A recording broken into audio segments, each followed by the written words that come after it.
Thanks for joining us after the break. We got a packed house. We have me. We have Dagoth. We got Arnold. We got Benji in and out.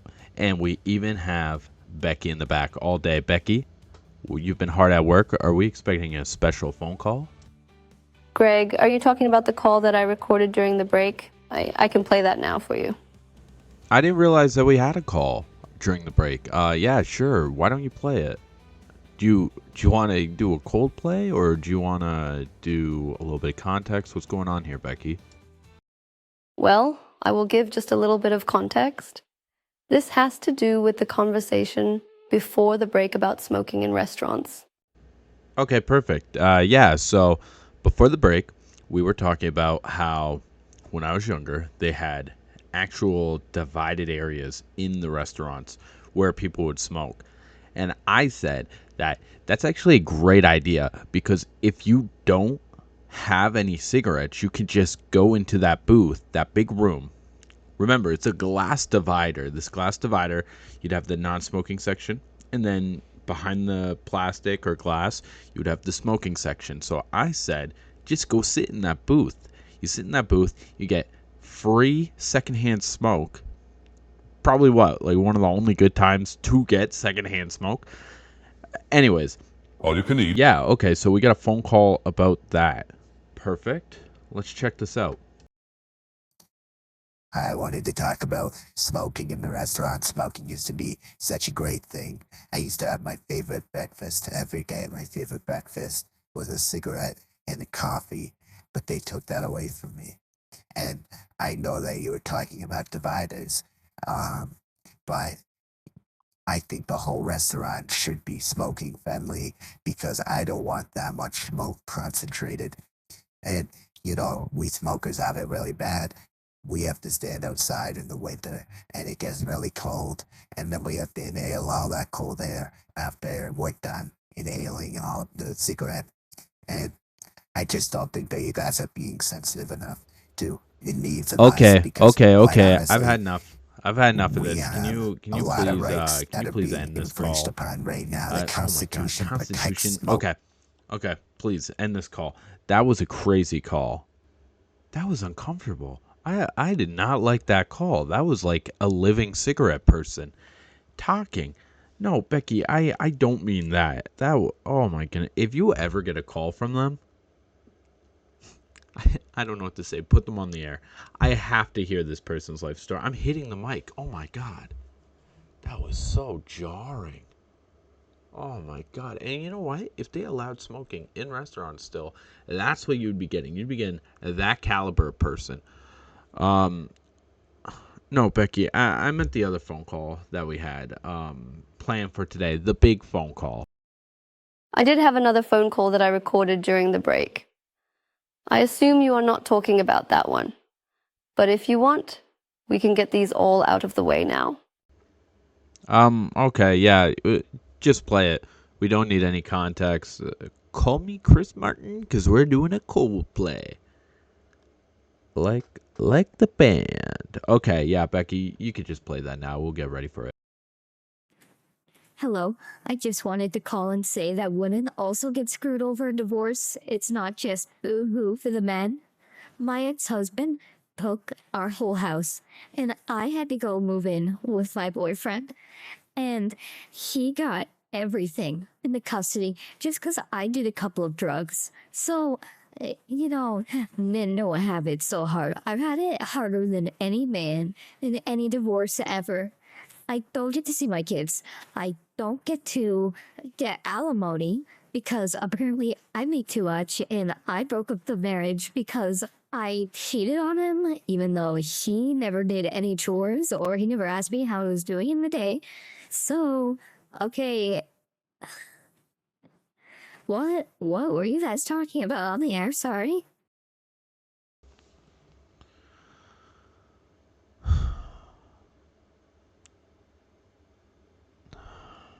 You know what, Becky? We're gonna hold off on phone calls for a little bit on the show. I'm sorry. We're gonna hold off.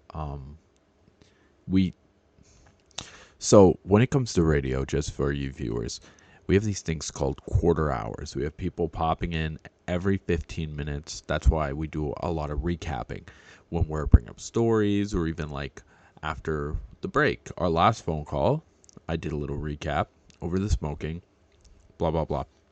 I'm going to do another recap here. We did not talk about divorce today. We didn't talk about marriage today. I don't know what's going on in that lady's life. She sounded like she was going to cry on the phone, and then she doesn't even know what we're talking about. Becky, we're going to hold off on the phone calls. I'm not too happy with the phone calls that we've gotten today. Becky, let's just go on with the actual bit. Okay. I don't know. I'm stun locked. That was an awful phone call. She did drugs. She was doing drugs. She lost her kids. She makes more money. She broke up the... Becky, you know what?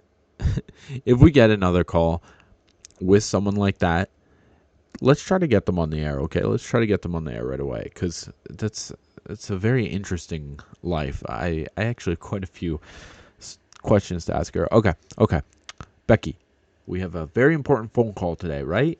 We have a very important phone call, and it's not any of these psychopaths. Sounds like a person in deep crisis. We should do a wellness check. We're not going to do a wellness check, Dagoth. I'm sure she has everything going on okay in her life. And quite honestly, I don't know if that's really our place to be doing wellness checks on callers. I mean, not unless they're like in deep crisis. Well, Greg, I do agree with Dagoth. But Dagoth, I do not know if it is a cry for help that we can deal with. I would assume she would need to talk to a professional rather than a police checking if she is checking out. Wow, Becky, as dark as ever. You are horrifying. Checking to see if she is checking out. What do we have on deck today? Becky, can we just skip all this stuff? What do we have on deck? Who do we have calling in? I've been talking, 7 minutes here? Amping up this call-in? Who do we have calling in? Yes, the big call-in. Greg, we are expecting a call from longtime friend of the show and current president-elect Donald J. Trump. Okay. Yeah, that should be a fun phone call. A lot better than the other phone calls that we've gotten today. Donnie hasn't really made an appearance on the show since the beginning of the year. The beginning of last year, I mean. Yeah, 2024. That was the last time he made his appearance. You know I used to work with him, right? Oh, on The Apprentice? You're talking about The Apprentice? Yeah, he was an executive producer of the show. He wasn't around too much, thank goodness, but we did have quite a few meetings. At the time, I wasn't aware of how he was going to actually be. He was making these pretty bad speeches at the time, but I just assumed he was joking. I feel like I have made my feelings about Donald quite known. Before we shot The Apprentice, I did think that he was a good guy, though. I should have known something was up when he said, Arnold, you should have ran as president, because I was basically a Kennedy. All this to say that I liked him, but when he became the president, he went from a slimy weasel to a genuinely bad guy who I hate. To me, he is the modern day Jefferson Davis. I'm sorry, I might have misheard. Did you say that he wanted you to run as the president because you're basically a Kennedy? You weren't born in the U.S. How would you even run for president? Seems that he didn't really understand what naturalization means. With what he was saying, I am sure he still doesn't understand it. I would be surprised if he knew what a tariff is. I worked with Trump before, too. Actually, I think I was working with him close to 4 years ago. Oh, wow, 4 years ago? That means that you were working with him while he was still president? Dagoth, do not start right now. I don't want to hear any of these crazy stories that you have, these funny celebrity run-ins, okay? I swear to Talos, if you tell this story, we will look like fools before he comes on the air. I do not believe in Talos. In my day, there were only the 8 divines. Yeah, that was definitely the point. Talos, is he even really a divine? No, I don't want to hear. I swear on Markarth, Do not proceed with this story, please. But Markarth is a town. How about you tell me off air, Dagoth? I would love to swap hate stories with you. I will tell you, Arnold, because this is a big deal. I refuse to be silenced, but I will self-silence while on the air. Thanks for the sacrifice, Dagoth. Arnold, don't listen to this guy, okay? He's always bringing this up.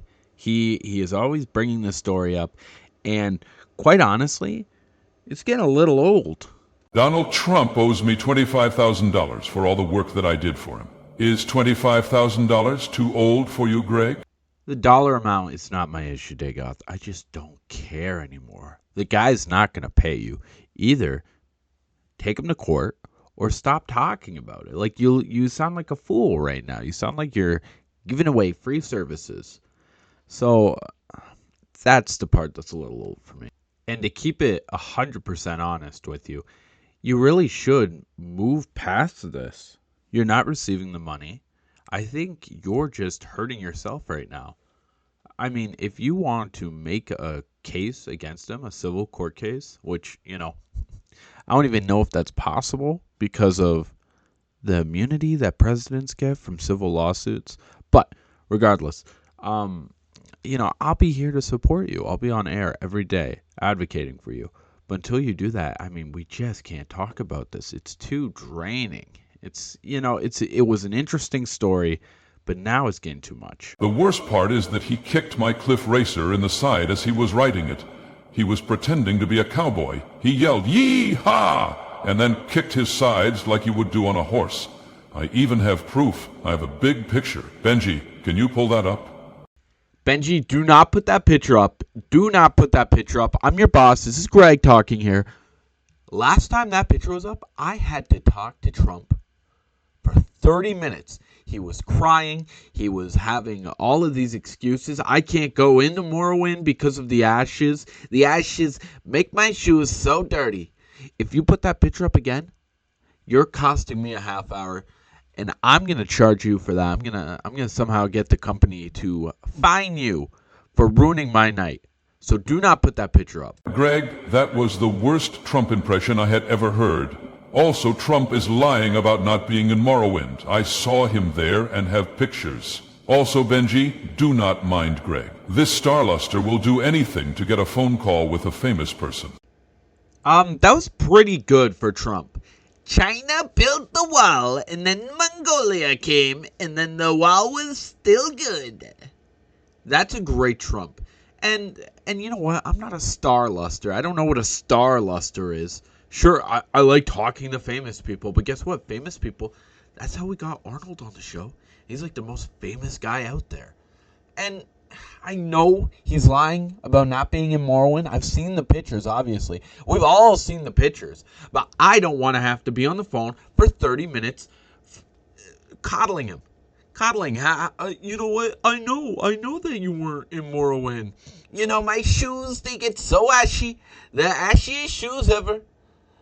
The real Italian leather. I'm not dealing with that. Okay. Hi, Benji. Benji's here in studio. And what do you have for us, Benji? Are you going to listen to Dagoth or are you going to listen to me? Hey, Greg, I have the pictures that Dagoth wants. I think it could be timely to show the pictures after he made the Cliff Racer claim. This is him at the statue of Vivek. Oh, here is him with his Khajiit guide.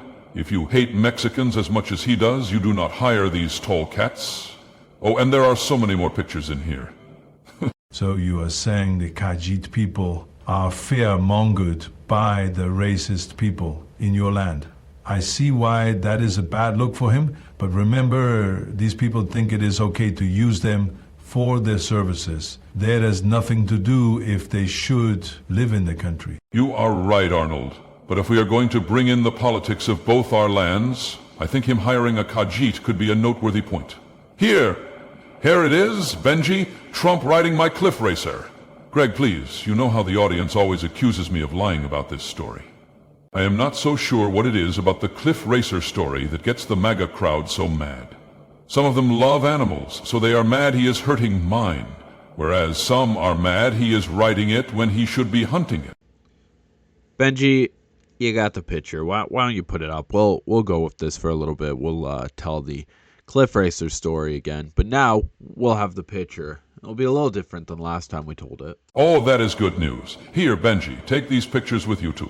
No.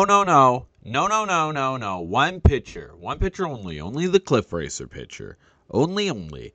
I am not going through an hour lecture on how the Nords are the true people of Tamriel and how Morrowind has a statue to Vivek, but they don't have a statue to you, and how Trump actually went to Vivek's statue and then desecrated it by throwing his peanut shells at it. We're not doing that today. We're just doing the Cliff Racer story. That's all we're looking for. Hey, Greg, we have someone calling into the show right now. Did you want me to put them on live? Yeah, maybe. Yeah, maybe, because Benji's still going to be a couple minutes out. Okay, yeah, why don't you throw them on the air now? Hi, thank you for having me on the show. Basically, I wanted to talk about the real reason why Arnold made all of those videos. Arnold made all those videos because Trump trashed him when it came to the Celebrity Apprentice. He said that the show got its worst ratings ever, and that's the only reason why Arnold's so mad. I'm going to speak for Arnold on this one. I could see why Arnold is mad, without the whole January 6th stuff, blah, blah, blah, that Arnold always talks about. He's always talking about that. My main thing is this, okay? I actually don't think it's bad to be mad at someone when they blame you for a mess that they were co-responsible for. I mean, I think it's just not fair. It's kind of poor taste, right? He took a shot at Arnold after loving Arnold for how long, right? I don't know. Myself, I definitely see where Arnold's coming from. But, even if that was the only reason, I think it's a very valid reason, no? I think Arnold owes everyone an apology. Do you know that he said that Donald Trump is not American? Can you believe that? Arnold, you're literally not an American. And when Donald gets into power, you are going to be sent back to whatever country, whatever Germany-style country that you came from. Can you just chill out and talk like a real person? Germany-style country? Just calm down, brother, okay? Let's just... Have there been any good movies that you've seen lately? Any good movies that you've seen? Yeah, I saw a comedy called American History X. The only difference is I wish Arnold's head was on the curb. Okay, and we're going to have to hang up on that guy. Wow, that energy, they're just so angry. Why is Mega so angry? Anyways, we're still waiting on Benji to put the picture up. Actually, you know what? Becky, you know what might be a funny little bit? Could you look for, during the break, that clip of Trump trashing Arnold? That might be something funny to listen to. Sorry, Arnold. No offense taken. It is good to get the context of these claims out in the public. Let it be known I did great on the show, and even if I didn't, that doesn't invalidate my words. Also, Greg, you know that I support MAGA. Benji, I see you cycling through the pictures. It's just the one picture. The one picture. This is going to be annoying. This is going to be an annoying call later today. We just took a fun Trump call. Maybe light. We're going to make it annoying. Okay. I shouldn't be talking like this on the air. I'm sorry. Arnold, did you say something? I'm sorry. I don't think I heard you. Yeah, I was saying that I support MAGA. Make America gay again. You know, Arnold, that's not really a good joke. The gay mega that you're talking about, they've been harassing people for years. You know, they forced a bakery to make a cake, even though they don't support gay marriage. Did you know that they force religious officials to marry them? You know, as far as I'm concerned, Biden should have put them on the official terrorist watch group before he put the Houthis back on. But hey, that's just me. Poor Americans are getting harassed every day by this group. I don't think it's really fun or sensitive to make fun of the whole situation. I am so sorry. I had no idea the reality of the situation. With the information that you have given me, I could see how that group of people are actually more dangerous than the Houthis.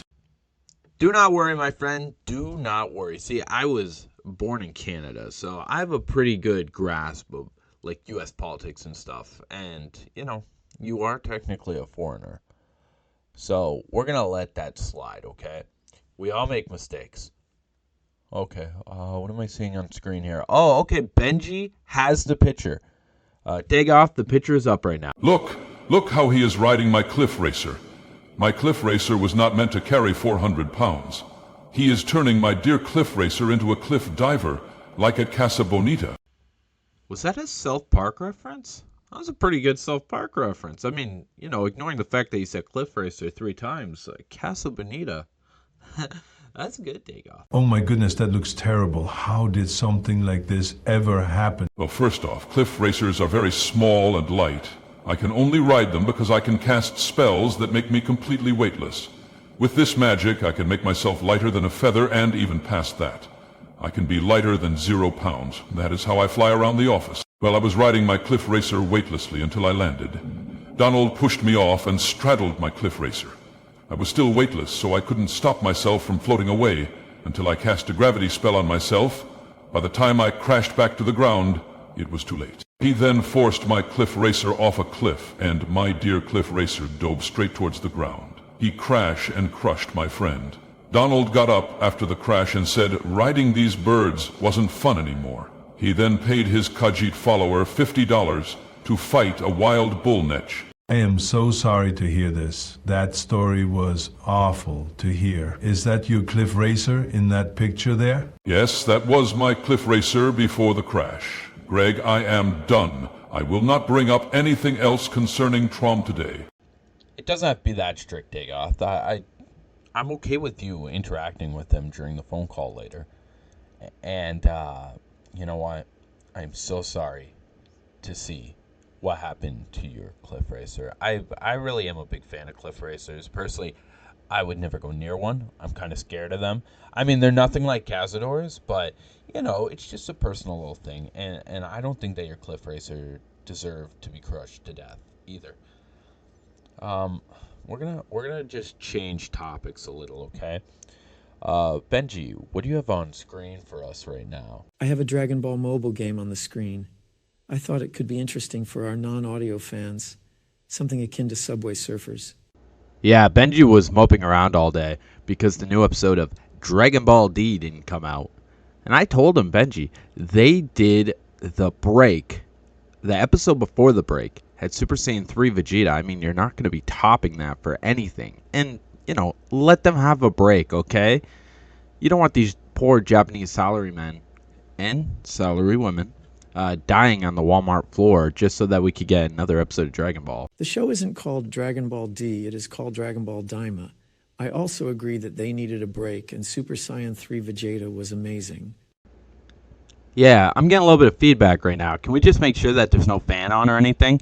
Also, Dragon Ball D, Dragon Ball Daima, Dragon Ball D, Dragon Ball Z, Dragon Ball GT, it's all the same. Now, what you said in the office was very interesting the other day. You said this was the first time that we saw Super Saiyan 3 Vegeta.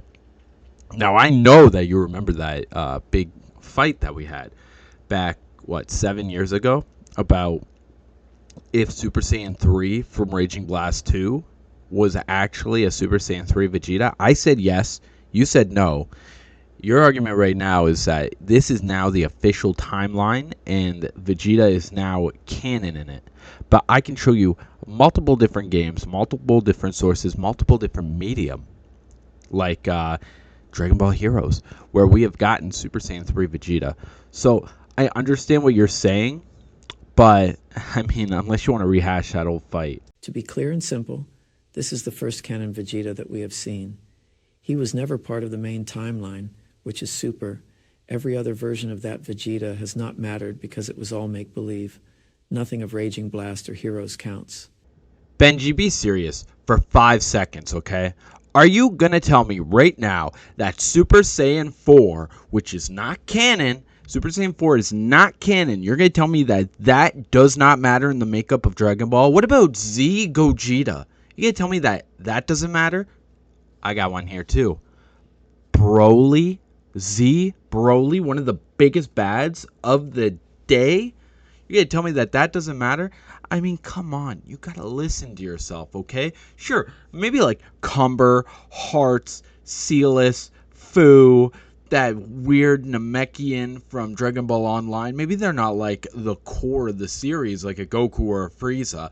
But you're going to tell me that they have no presence when it comes to the development and the greatness of Dragon Ball. I got to tell you, growing up, Z Broly versus Z Gogeta at the beginning of all those anime games, very fire, and that's one of the reasons why the game sold so well. So, are you going to tell me right now that Super Saiyan 3 Broly and Super Saiyan 3 Vegeta from Raging Blast did not move the needle once? And that's okay. If that is totally okay if you say that. But are you going to tell me that Super Saiyan 4 Gogeta did not dominate everyone's minds until what? After 2008, because 2008 was the Yo Goku and Friends Are Back special. Before Battle of Gods, and you know what? Quite honestly, after Battle of Gods, because Super Saiyan 4 Gogeta is definitely stronger than Super Saiyan God Goku. That's a different conversation. But are you going to tell me that none of those non-canon guys move the needle? You're crazy. You're being ridiculous. That is totally different. Dragon Ball GT was considered canon, and we give a pass to the movies. I am talking about the obscure one-off appearances. That form of Vegeta was made for like fan fiction, not to forward the show. And this is where you lose me, okay? GT was never considered canon. In fact, the Dragon Ball Z anime was never considered canon as well.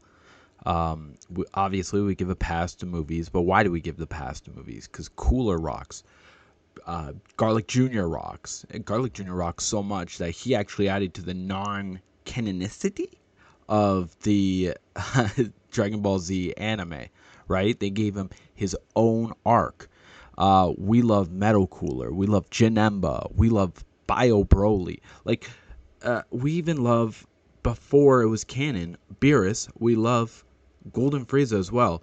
You know what I mean? Like, we give a lot of leeway. And let's get out of the movies GT discussion, okay? Because obviously that's such a ridiculous take. Are you going to tell me that Android 21 hasn't like totally revitalized the series? Now, I'm not saying that 21 did more for Dragon Ball than Super did, but I am saying that 21, especially with her game Fighter Z, brought such a beautiful energy that could not be replicated by any anime, by any canon timeline, which, by the way, don't even talk to me about Super being the canon timeline, because I have no idea if Moro and Granola are canon yet. I mean, I know they are, but they're not in the canon timeline of the anime. So there's a lot of weirdness going on around there.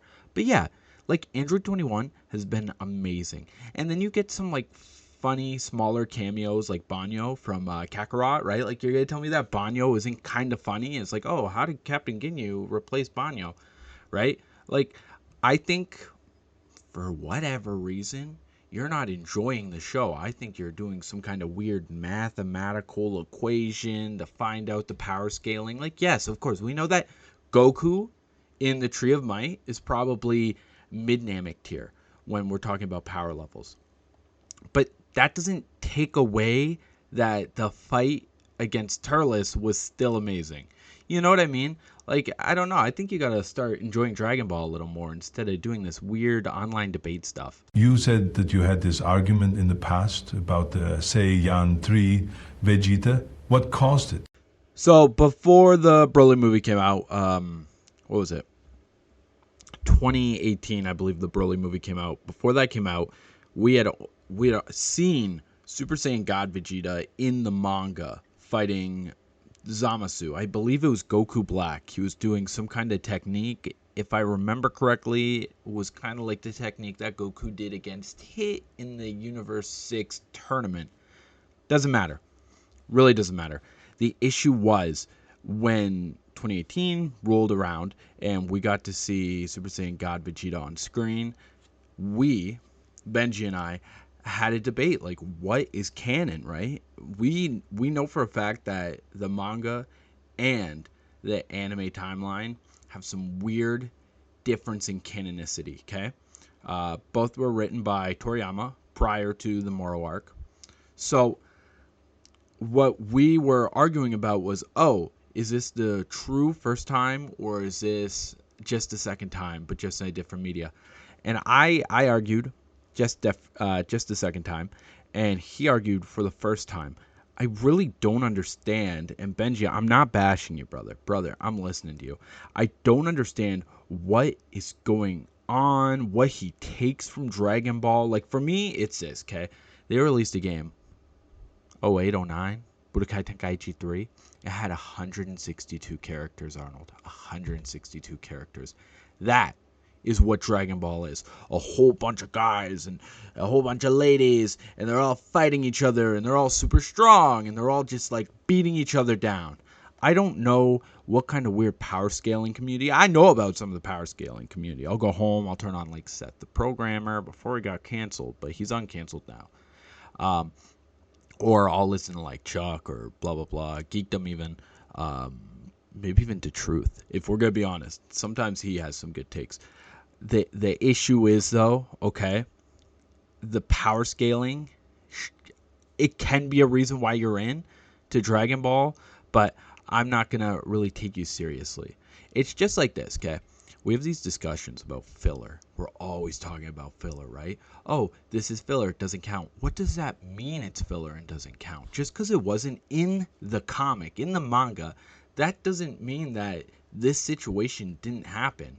We actually know for a fact that the situation did happen now. Personally, I don't read light books, but Naruto has tons of light books, right? They're perfectly valid. They are perfectly valid for whatever you're talking about. The only books that count shouldn't just be the original manga and maybe a manga guide. Like Dragon Ball has an unofficial guide called the Daisenshu.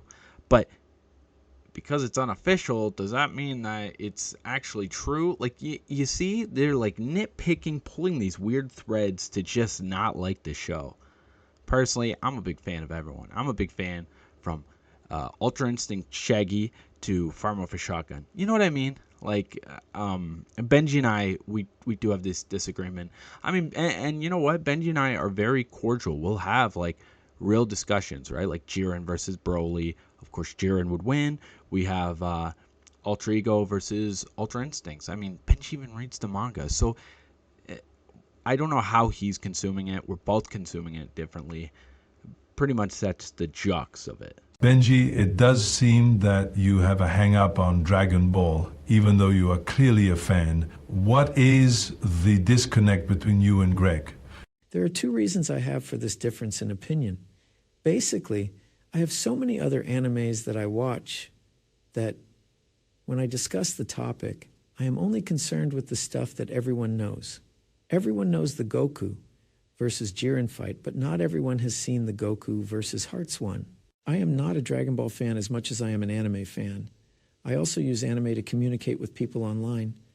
Me knowing the 70% most important points of Dragon Ball allows me to communicate with others, as well as focus on other shows or mangas. The second reason has to do with a little bit of an older example. Gone with the Wind was a bona fide banger. Great story written by Margaret Mitchell. We still talk about this book, but do we talk about the sequel written by Alexandra Ripley that came out in 1991? I am not saying that the Scarlet Book wasn't good, but we do not know anything about the book, and to know it would affect the original work. It is a little different with Toriyama being alive, but the two are so separated from one another, it is hard to care about a niche topic that amounts to trivia. So, in conclusion, because I have to go, I hash out these ideas in my community and then own the thoughts for myself. I then can go to Greg here, and then we can hash it out on a different level. That is why I do not dislike this conversation. I think it is cool we have a boss who shares my interests. Integrity of the original author's work. A reasonable amount of time set to something based on your level of interest. Greg, I have to say that Benji gave a way more mature answer to my question than I think you could have. Arnold, whose friend are you? Are you Benji's friend or are you my friend? Come on. Integrity of the author. The author's dead. Toriyama Sensei died. That means Dragon Ball's dead, right? No, of course not. We got Toyotaro now, and Shueisha has always had its hand in it. I really am mad about how good of an answer Benji gave. I'm not gonna lie, but we come from two different camps. But at least we're doing the same activity, right? Okay, yeah, I'm sorry about that. So we're looking at the time right now. We do have to go on break. Everyone's gotta get ready, take a quick 15, and when we come back, we will still be prepping for the phone call with longtime friend Donald J. Trump, president-elect, ex-president, and possible bald man. I've asked him that before. He does not like that question, possible bald man. Okay, we're going on break. We'll catch you back later. You wanted free trade for your coffee. You wanted fair trade for the coffee workers. Here at McCoffeetown, we're throwing out the full trade caboodle. We are hiring exclusively Guatemalan workers from Guatemala to help make an authentic Guatemalan Latin American coffee experience. How do we do that? We do that by getting the finest coffee beans from Guatemala, grinding them up, and then roasting them with our Guatemalan roasters in-house. And then, when the customer comes in, they'll meet our great Guatemalan barista. Watch out, they may not speak English. And we're going to double down and ensure that we are treating our workers the fairest way by paying them Guatemalan prices. That way, we know that no one is ripping them off and that they're going to have a fair shake here in America. McCoffeetown is coming to a store around you. Be sure to look out for your brand new local coffee store. There won't be another one like it anywhere near you. Brought to you by McDaniels. I love McDaniels. But we had tremendous success on The Apprentice. And when I ran for president, I had to leave the show. That's when I knew for sure I was doing it. And they hired a big movie star, Arnold Schwarzenegger, to take my place. And we know how that turned out. The ratings went right down the tubes. It's been a total disaster. And Mark will never, ever bet against Trump again. And I want to just pray for Arnold, if we can, for those ratings, okay? Okay, we are back from break. In studio, we have Arnold, Dagoth, and we got Benji still here, sitting, talking. I just want to take 1 second out and just say, wow, what a great commercial from the McDaniels company. I sure love their yummy Double Daniel burgers. Arnold, do you like the Double Daniel burgers, or do you love the yummy Double Daniel burgers? I thought that was a fair trade coffee ad by a small town business. What does a multinational company like McDaniels have to do with it? Oh, well, that's simple, Arnold. The McDaniels company is just better than fair trade. They get rid of the whole trade situation. They hire Guatemalans from Guatemala to work for the same wages as they do in their home country so that you as the consumer can enjoy an authentic Guatemalan coffee just 2 blocks away from your home. Sounds pretty good, doesn't it? Thank you, McDaniels. Okay, Benji, you want to start talking about what we were talking about during the break? How about how you're still trying to debate me on Dragon Ball? Still. I thought we had a pretty good resolution and everything. You said Gloria was a good guy, that he is not going to double-cross anyone. What did I say? What did I say that was so crazy, Benji, that you think I'm baiting you? By the way, bait, take, these are all internet words. Benji's coming with full ammunition. I am not arguing. You are just trying to provoke me. I'm not sure why you are trying to bait me with this take. Glorio's a good guy. No, he's a great guy. He's helping out Goku and the gang. He's helping them find the Tamagamis to get the Dragon Balls. And then he's going to let them make a wish.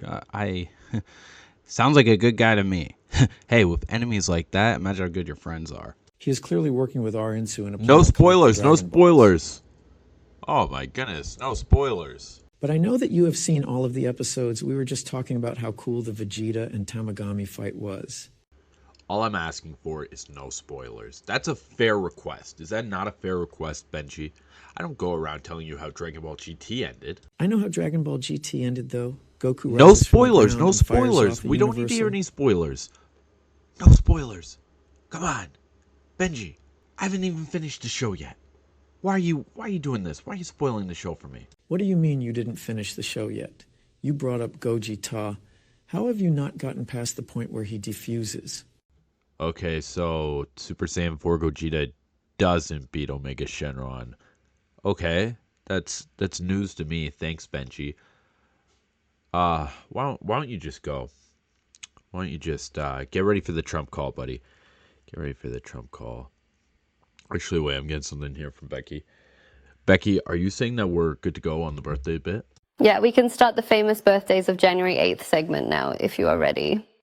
Okay, Benji, instead of getting ready for the Trump call, would you be able to pull up some pictures so that we can know who we're talking about for the birthday segment? I am on it. I feel like I'm just bothering Benji. I feel like Meryl Streep in The Devil Wears Prada. I really don't know. You know how she was like a monster and she was always being rude to people, but really her marriage wasn't that good. My marriage is great, and I still treat Benji like that. I have no excuse. I gotta buy Benji like a comic book or something, a little manga book, because I'm surprised he's staying with the show. Well, Benji clearly likes working for you because this is not the first little argument that you two have had with one another. You know what? You're right. I'm not like Meryl Streep. I'm not like her in The Devil Wears Prada, but I'm especially not like her in Kramer versus Kramer. You ever see Kramer versus Kramer? Who here has seen Kramer versus Kramer? That movie is wild. You know what that lady does? I don't even want to say. I don't even want to see the plot of the movie because it's going to bring out the incel in all of us. Terrible, terrible situation that movie was. Yeah, I saw it. The movie was huge back in the day. I can see why you are so passionate about the movie. I am not sure that the movie is the reality in our current landscape, though. Well, thank God it's not the reality because, after seeing that movie, I was turned off from the idea of getting married. Of course, I was 5, so I already had my biases. But, that movie was pretty scary for divorced dads. What happens in this movie? What is the genre? A horror? Sounds like a real bad situation. It is not a horror movie. It would be considered a drama. Sometimes the events that happen in dramas can be scarier than the events in a horror movie. That's very insightful, Arnold. Yes, sometimes fact is stranger than fiction. Like, for instance, do you know that we have giant sea monsters in the water right now? Scarier than any set designer could make. That is not a challenge to you amateur set designers. Anyways, sorry. Fact is stranger than fiction. So Dagoth, I would consider this kind of like a horror movie, like kind of like a dramatic horror movie. So basically one day, Meryl Streep just leaves. She leaves her husband and she leaves her kid and she just goes on holiday because she's bored. She didn't feel fulfilled enough. So Dustin Hoffman is alone with the kid. I mean, come on. If that was just a movie, her going on vacation or her leaving, it wasn't even a vacation. I'm sorry. I'm being nice. I'm steel manning Meryl Streep here. It wasn't a vacation. Basically, she just left because she couldn't do it anymore. So if that was just the movie and then everything else happened without the end happening, I would think like, oh, she's a bum, she's a bum. But then the end happens. And quite honestly, you would never guess how bad it gets. I am sitting on the edge of my seat for this one. What happens at the end of the movie? Dagoth, that's not even the worst of it, okay? Dustin Hoffman is now saddled up with this dumb kid who can't even pour juice. I think that's the scene, right? He's trying to pour juice and then he spills it on the floor. It's awful. Really, really, the kid is not the prize in this movie. I mean, they'll try to tell you it's the prize, but it is not the prize. To be fair, it is his kid. He loves the kid and everything. He wants to be a part of the kid's life. Arnold, please. I don't want to know why you kept your housekeeper around. Anyways, he has to watch this dumb kid, and by doing so, he has to be more present in the house, so he loses hours in his job, or he might even lose his job, I think. Dagoth, wait, this isn't a recap of Jingle All the Way again, okay? I just watched this movie, like, last year. Okay, so, yeah, he loses hours, or his job, but he definitely loses pay, for sure. He loses a lot during the movie because he has to sacrifice for this kid because now he's like a single dad, like a single loser dad. But he gets a good routine with the kid. They're actually like thriving. They have enough money, blah, blah, blah. He's hitting these architect goals or something. They're Gucci and they're slipping, they're ripping and they're sliding. But then Meryl Streep comes back. Boom! Just like a shotgun blast, she gets full custody of the kid at the end of the movie. And Dustin Hoffman's like, you can't just come back here. I was here. I was the one who was here raising the kid. And, I mean, the anger, the way that my face contorted, I mean, this is the stuff that would fix Pearl Davis's face. Off topic quickly.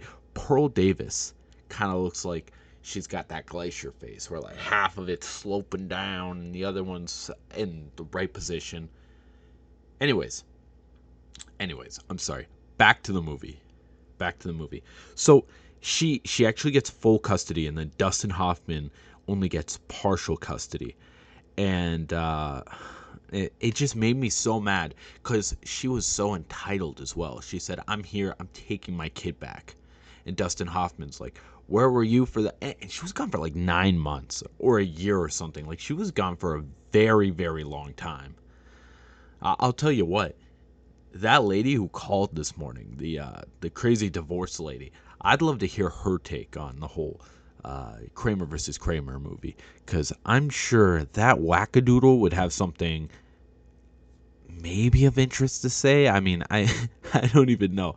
I don't even know if it would be relevant. But I'd be very interested. That was the worst Dustin Hoffman I have ever heard. I agree the movie was bad, but that impersonation was for sure worse.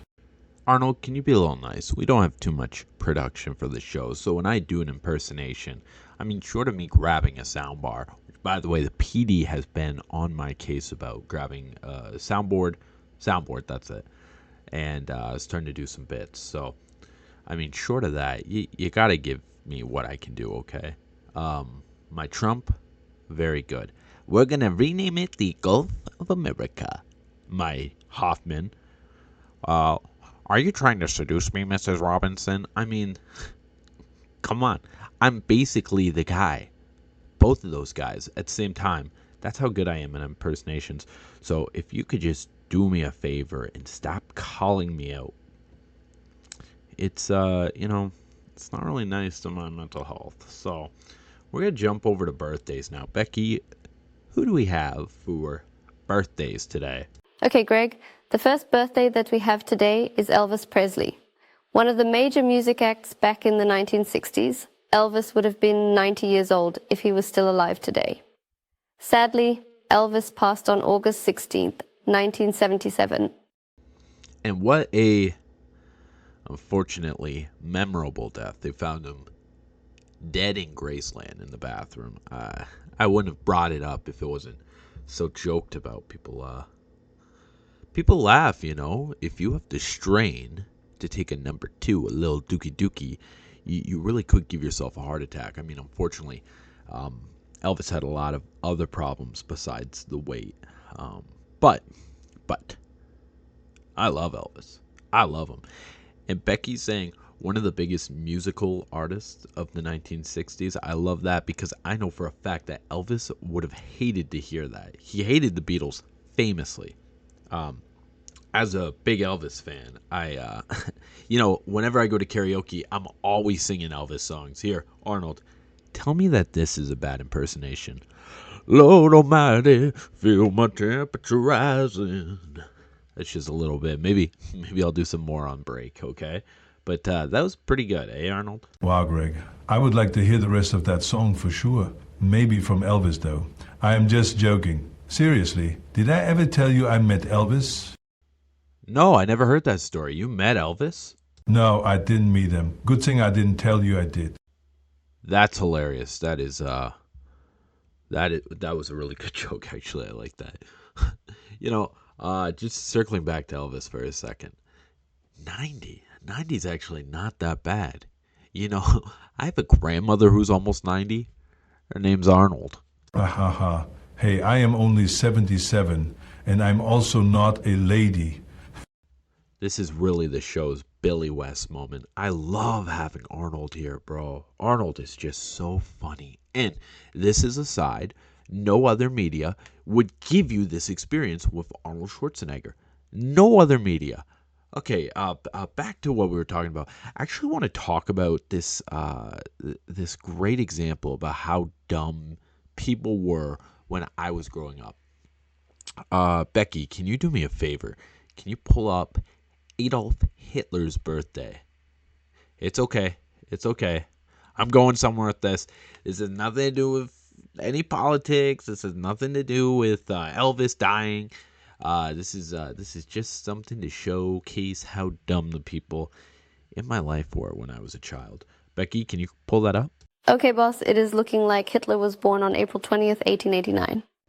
So I want to set the stage here. I don't think anyone actually believed this except for the fringest of people. But modern day conspiracy theorists are maybe even a little less dumb than conspiracy theorists in the past. So the context is, I grew up in the early 2000s. As late as 2005, because you got to think about when these people died, I heard people saying that Elvis faked his death. First off, I don't know how he fakes a death like that. That's a pretty iconic death. I also heard people saying that was a fake Elvis that they found. Here's the bit, though. I think these stupid conspiracy theories have been running for too long. I think they outlived the generation that they were made for, okay? So in 2005, I was told that Elvis Presley, Adolf Hitler, and JFK, which, by the way, are all dead, have been dead for a very long time, that they all faked their death and they're on an island together. Okay, little side tangent, sorry. There are people back in 2021 who thought that JFK Jr. was still alive. So maybe it's not as crazy as I thought. But anyways, Hitler, Kennedy, Presley, all living on an island. Let's figure out the logistics of this conspiracy theory. In 1945, when Hitler faked his own death, he founded an island to be exiled on at age 56, okay? He was a 56-year-old man. Then, this exclusively German-speaking guy, I actually don't know if he was bilingual, but I'm pretty sure he only spoke German, invited the President of the United States, John Kennedy, to the island. This would have been around the time that Hitler was 74. So Hitler had, I can't even do the math here, 14 years? That is so off. Maybe 12 years, okay? Let's do 12 years. To, get an appreciation for the liberal president, John Kennedy. So, yeah, sure. Hitler would invite the American president over, because why not? Maybe he just hated communism so much that he just teamed up with Kennedy, right? They're like, oh, I really hate the communists. Okay. And then this is where it gets bananas. Then Hitler is 88 years old. He just needs Elvis Presley to come and join Kennedy on the island. Kennedy, Hitler, Presley, they're all on the island. Hitler is 88 years old, in exile, living here. Now, here's my question, okay? Is this a kidnapping situation, or did he offer Elvis a free place to stay? Like, hello, Elvis. Would you like to come stay at my island? Like, is that the situation here? Is that where the fake Elvis came from? Elvis agreed to move to the island and they just found some big fat guy to die on the floor? That was insensitive. I'm sorry about that. Here's where it gets freaky, okay? Oh, and sorry, side tangent. They also believed that Walt Disney is a popsicle under Disneyland, and he refused to go to the island because he wanted to be an icicle sitting under Disneyland to be de-thawed? What, when the Jews are out of power? I don't get this conspiracy theory. But here's where it gets strange, okay? I hear this in 2005. You telling me that all three of those guys aren't skeletons? You're telling me that they're all alive? So, and then at the end of the day, I'm just thinking, you telling me that the hoagie hopper, the artery clogger himself, Elvis Presley, is still alive? No shot. You're telling me that Hitler was alive to 116? No way. I'm not believing that. That's crazy. And I feel like there were people who believed that. Like, we always talk about, like, Alex Jones being the craziest guy in the room, right? But there were, like, low-level Alex Jones, like, Dale Gribble types from King of the Hill. So, the fact that they believe all that, wild stuff. Incredibly wild stuff. So, yeah, remember, there's an island out there where Adolf Hitler's still alive. How old is Hitler now? He's like 150. He's the first guy to crack that. Elvis Presley and JFK. They're all alive right now, chilling on a beach as well. Because that was an important part of the whole conspiracy theory. They're all on the beach. I don't get it. But, I mean, the adults of my time were crazy. They're still crazy. There's no non-crazy adults. But, that was it. That was really it. My whole story. I hope JFK wore a hat. Excuse me, I'm sorry. Oh, what was that, Dagoth? I hope President John Kennedy wore a hat on account of his splitting headache. No. You do not talk about JFK like that. What would make you think that was an appropriate joke to make? I thought we were all making edgy jokes. The words that you said about Elvis were way more mean than my simple Kennedy line. Also, if you are interested, I have a great FDR joke. We do not make jokes like that about very important men like JFK, who literally changed the face of the world. He was an American hero, really. Most presidents are American heroes. I can't really condone that kind of joking.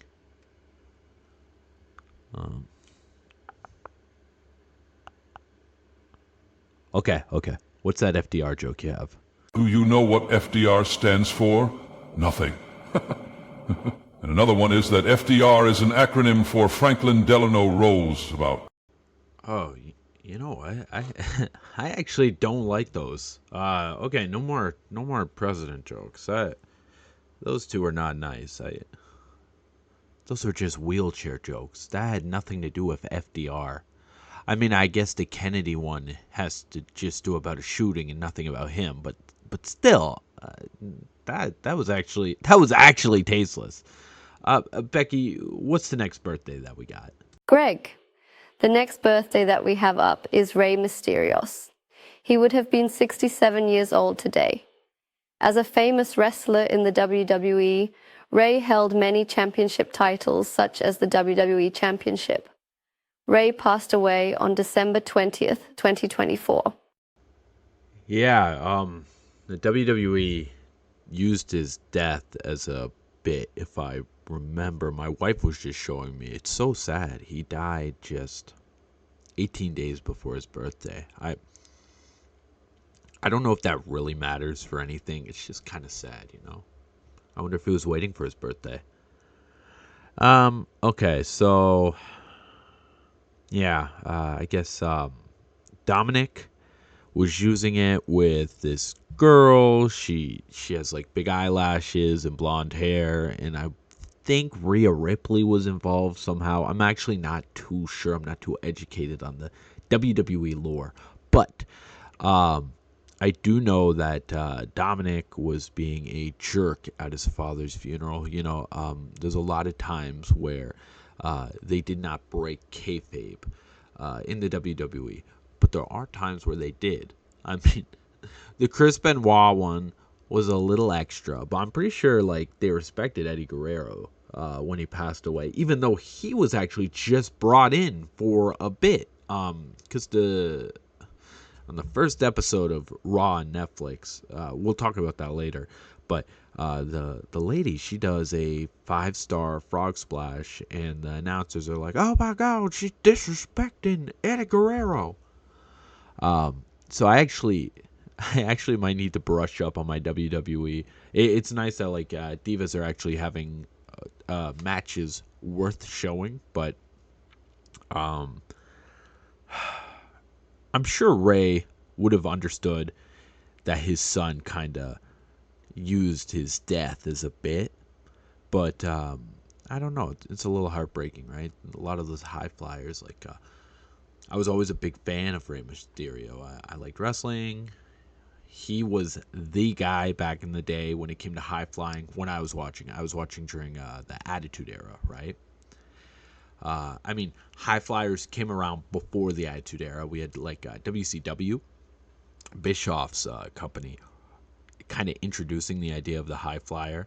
Even though, okay, let me rephrase. We had Jimmy Snuka, Superfly, but that living piece of meat, that muscle-bound monster who was jumping off the top rope, is not in the same class as like Rey Mysterio and them, right? Yeah, exactly. Like, so Jimmy Snuka is not it.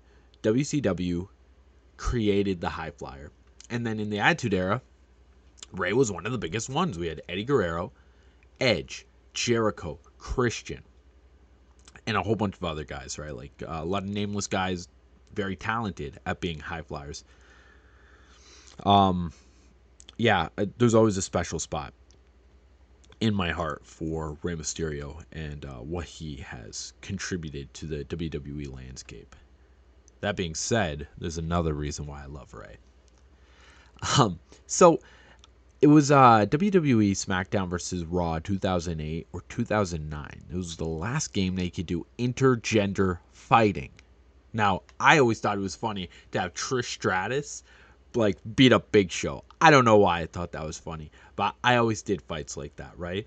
Like you could do handicap 2v1 fights. So I would always have like two divas beating up like The Undertaker or something at WrestleMania. Good stuff.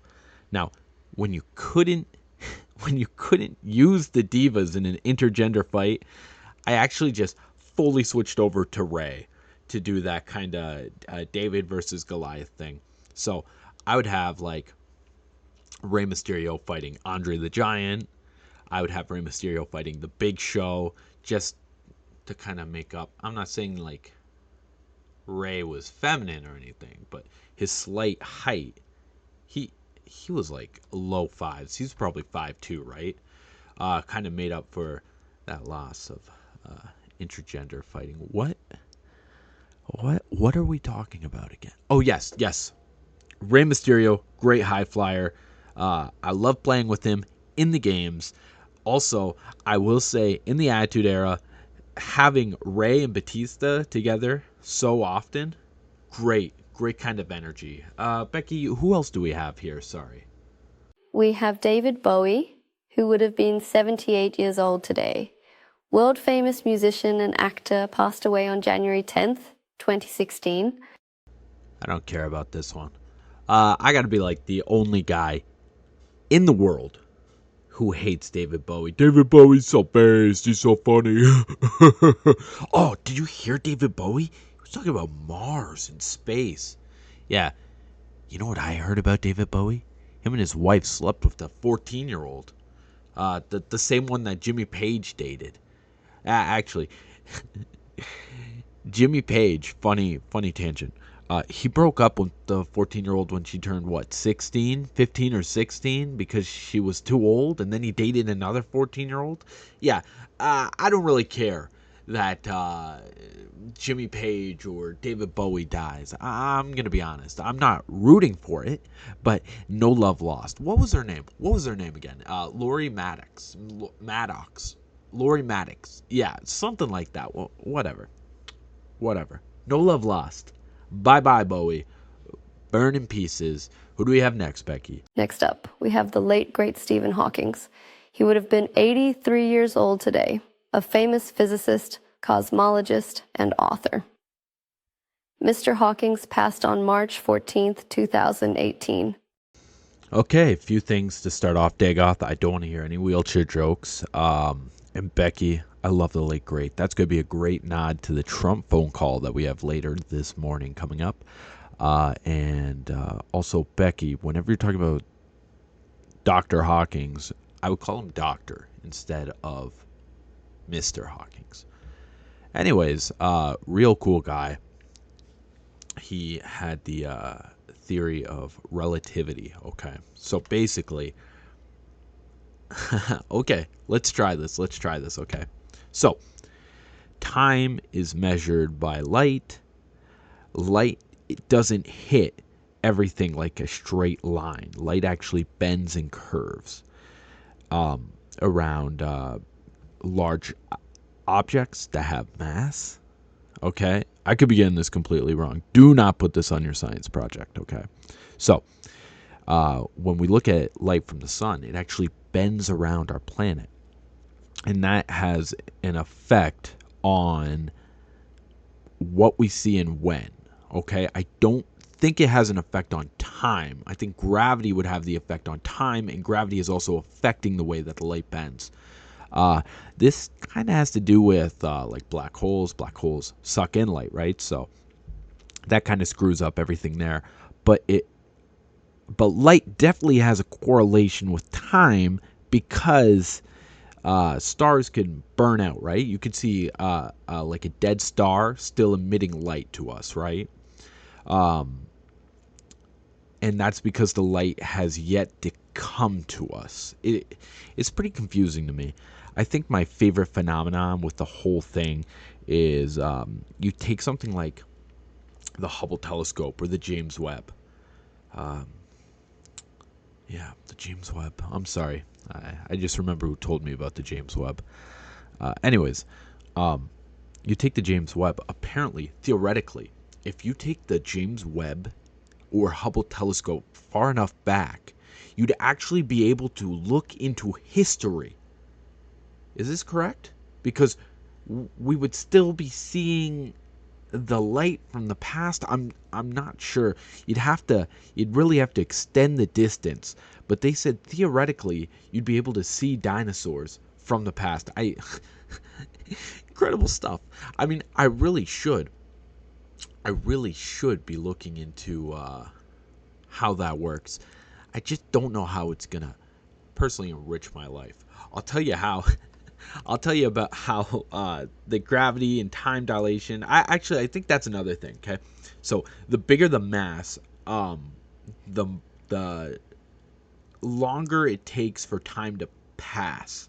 So if you're on a very small planet, you're gonna have a day in like 10 hours, hypothetically. But if you're on a really, really big planet, you'll have a day in 36 hours. That's how long it will take for the rotation to hit. And I actually have utilized that information. Now I can make accurate your mom jokes. Let's see if I can make one on the fly. Okay. Okay. Your mama is so fat that when she drops a ball, it turns into ash. Because it takes so long for her to rotate it. I don't know. I don't know. Oh, that was bad. I gotta go look up YouTube, that Brody guy. Your mama's so dumb, she would starve in a grocery store. I don't know. I'm not a jokesmith. Was that an Ashlander joke? Oh, the guy who made a wheelchair joke about FDR is offended now. No, it's not an Ashlander joke. It's like some weird like joke about like smaller items move around quicker and around like bigger items. Like the joke probably works better if your mom's like underweight, like one of those underweight alcoholic son moms who are like dehydrated. The only liquid that they got in them is that liquor. No, but that doesn't make sense either because like if it's just one rotation, it's all relative, right? Like cuz even if you're doing a day in 10 hours and a big planet is doing a day in 36 hours, it's still one rotation, and that's how Oh, I think I just confused myself. Listen, I'm not Stephen Hawking's, okay? Um anyways, about like space dudes, what's the deal with Neil deGrasse Tyson? Is it like proper to say his middle name or is it not proper? Because whenever I hear science people talk about him, it's Neil Tyson. But when I hear non-science people talk about him, it's Neil deGrasse Tyson. You know, I've never heard him say his name. So I always thought it was like some like Hollywood thing, you know, where you have to pick like a unique name and, you know, there can't be two Clint Eastwoods, you know. Anyways, that's all I got on the theory of relativity. Who else do we have? Who do we have, Becky? Our last notable birthday is a living person. Greg, we have Kim Jong-un, who just turned 41 years old, leader or figurehead of the state of North Korea. Greg, I vote that we do this a bit more often. I love the energy that Becky is giving. She is doing comedy and political takes. This is just way too funny to not do again. Arnold, behold the wit of Becky. If you think Benji is a crazy fellow. I do not think that Benji is a crazy guy. I think Benji is very vanilla. Oh well, regardless. Becky has done some of the weirdest and funniest bits in this era of the show. Weird way to phrase it, Dagoth, but no, I completely agree. Becky is very weird. Okay, so we have Kim Jong-un turning 41. Anyone ever hear those like crazy politics people who say that North Korea is like a secret society that's secretly perfect and they're not starving their people? I would like to say again, fact is darker than fiction. I stole that one from Arnold Schwarzenegger. Okay. Cool. 41. Congratulations, Kim. I always thought that Kimberly was a beautiful name for a man. I agree. I think Kimberly is a good gender-neutral name, like Belo or Glasama. Or Ashley. Ashley is a beautiful name for a man. I agree. There is a timeline where my name would be Ashley, and I would be totally accepting and maybe even enthusiastic about it. Ashley Schwarzenegger. I like that name. I really like that name. I wish it was this timeline, because I'll tell you something. Arnold makes you sound like an old man. I know you're 77, but if you had a name like Ashley, I don't know, bro. You might be 35. You might be like, I don't know any famous men named Ashley, but you might be like the first famous Ashley. That'd be really cool. Really cool for the name. You know what? I want to bring this up because I will never have a chance to bring this up again. I noticed that like the name Riley has totally switched to being a girl's name. I grew up, all the Rileys I knew were boys, but now all the Rileys I know are girls. So I think it totally skipped the gender neutral phase, or maybe it was gender neutral and then like girls kind of co-opted it. But yeah, it's just like a strange little thing that I saw. You know what I mean? Strange. Riley is a beautiful girl's name, too. And it's a beautiful man's name as well. You know what the worst gender-neutral name is? Jamie. What an awful and unappealing name. You know, Dagoth has a point there. I'm not a big fan of the name Jamie myself. I mean, gun to my head, I have to choose an Ashlander name over Jamie. I'm picking like Verhuza or something. Okay. Becky, we all done with the birthdays? Is that right? That is right, Greg. We are all out of notable birthdays. Yeah, I'm just looking at this picture right now. Trump and Kim doing the handshake. Benji pulled it up. Interesting. Beautiful blue wall. It's like a pastel blue, really. Yeah. It makes you think, right? Am I crazy here? Am I the only one here thinking this? The President of the United States shaking hands with the leader of North Korea, saluting their army. Incredible. It's really crazy, really. But, sorry. Okay, wow. I just got lost in thought. Becky, do we have anything else on deck, or are we good to change the topic now? That caller that you wanted to talk to this morning is on hold. Would you like me to patch them through? I would absolutely love them to be on the line. This is the caller who called in this morning. She's divorced. She has it worse than any other man. We actually were just talking about divorce a little bit when we were going over the Kramer versus Kramer discussion. Meryl Streep, that whole thing. She leaves her family, comes back, gets full custody after like 9 months or a year, after totally uprooting Dustin Hoffman's life. I'd be very interested, very, very interested to talk to her, get her perspective. I actually really want to get her story too. Hi, you wanted me to call back in? I'm calling back in.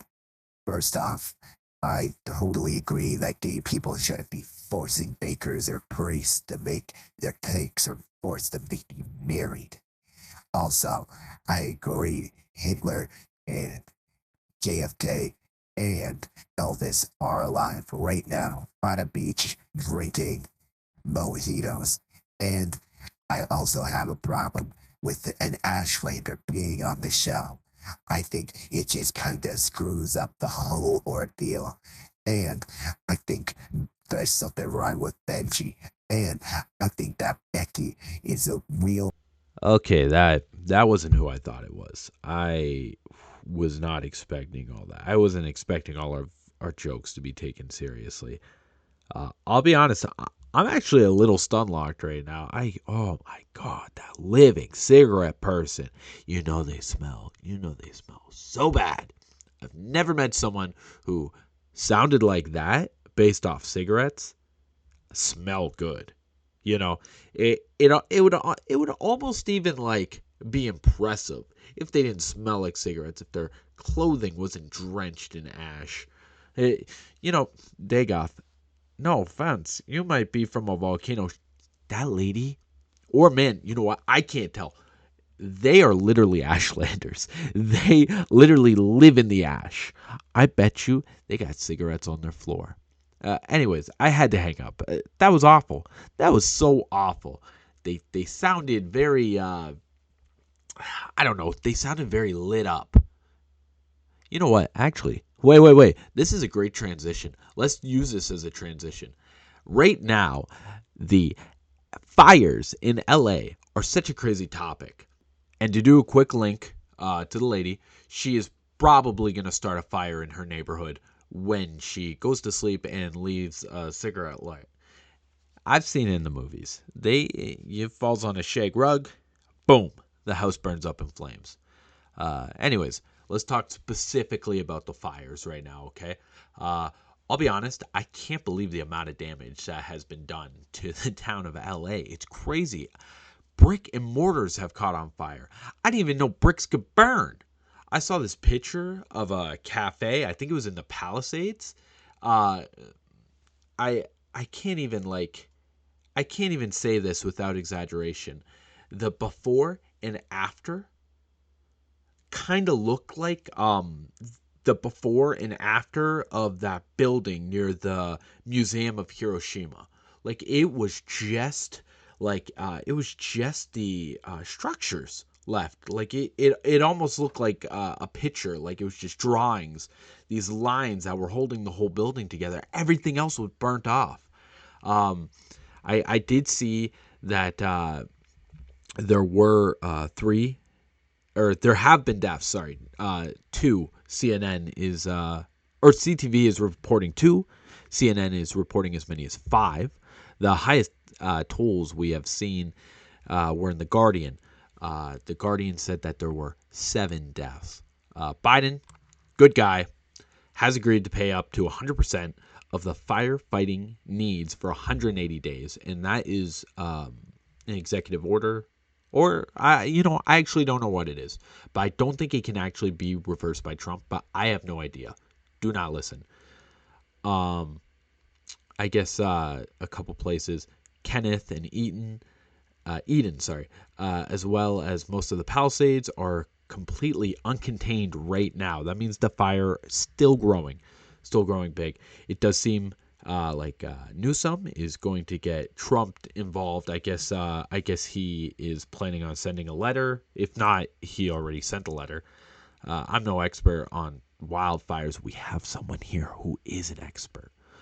I'm not sure if this much of the fire yet to be contained will still not be contained by the 20th when Trump comes. Like, I assume that they're going to be able to do a lot of damage in the next 12 days to the fire, right? I'm actually unsure how they stop these fires. So can they burn out?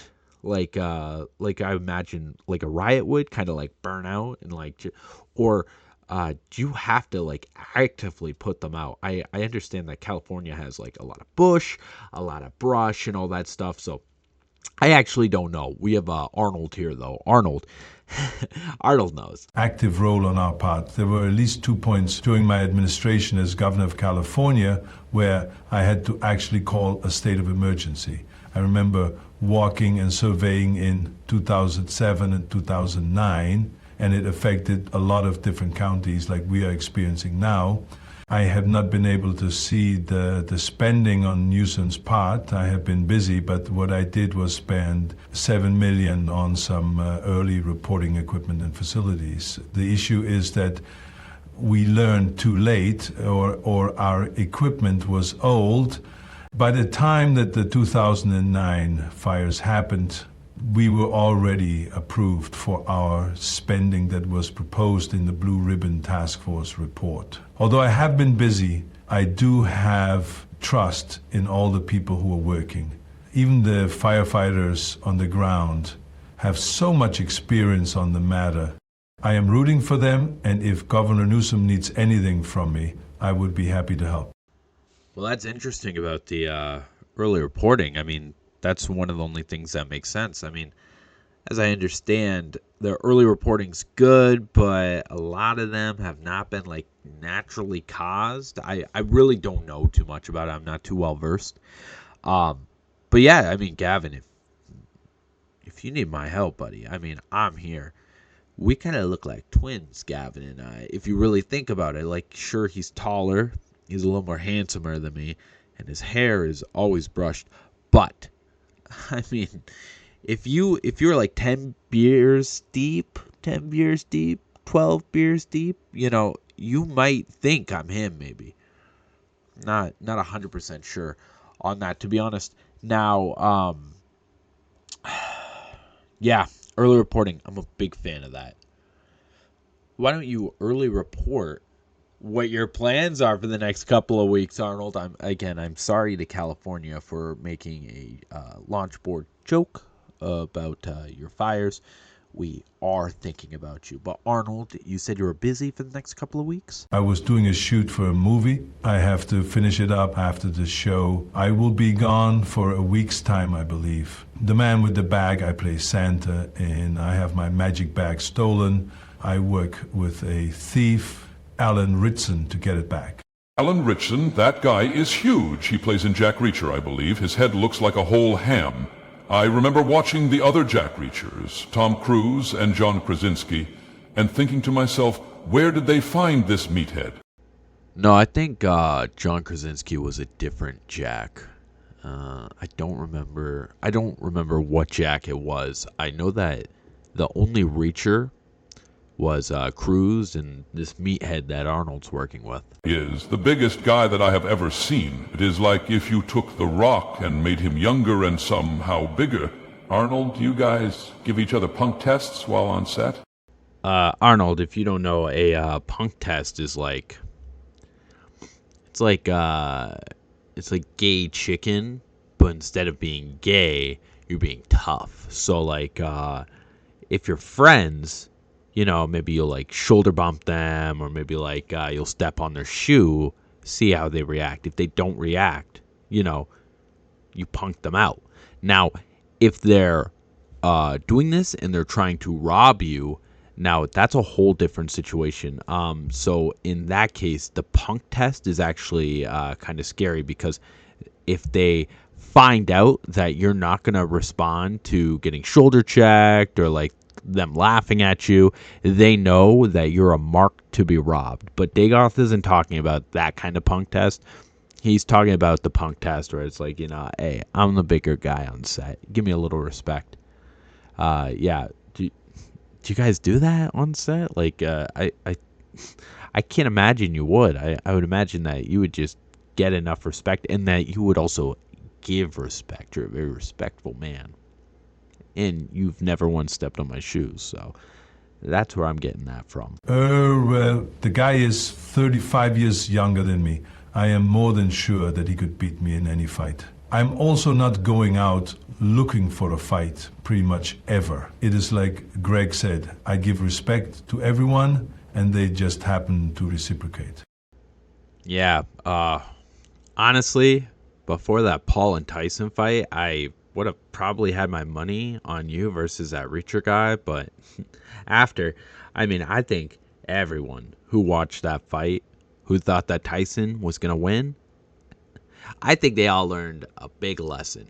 I learned a big lesson. I'll admit that. I had no idea, because I always thought Tyson was going to wham, just a real one hit like Mayweather did to Logan. And I'll tell you what, that Mayweather fight screwed a lot of people up, thinking that Tyson could do what Mayweather did. Regardless, watching Tyson get walked around like a dog on a leash, it was not what I was expecting.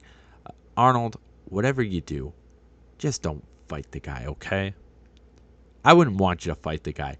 You could actually die. You're like 100 years old. You're like 100 years old. I think this new Santa movie you're doing is actually a biopic, right? It's gonna be like a biographical film about a man who is actually as old as Santa. You think my age is gonna stop me from dogging you, Greg? I am kidding, obviously. This is no biopic, it's an action comedy. Alan is a great actor, and he has a bright future, in my opinion. Greg, I found something that we can play into the break. A news report covering Arnold's 2007 state of emergency announcement. Oh, wow. Yeah, it's break time. Okay, yeah. We're going into break right now. Becky, if you can play the Gary V. Glizzy clip as well as that Arnold clip, I think we could have a good break coming up. Okay, be sure to stay with us over the break, and we will see you soon. WSSN is a learning network.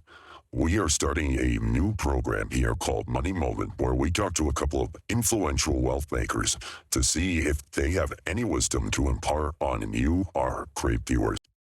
Our first businessman is Gary V. Gary Vaynerchuk is well known as an influential businessman and a powerful business guru, starting off in his humble beginnings selling wine.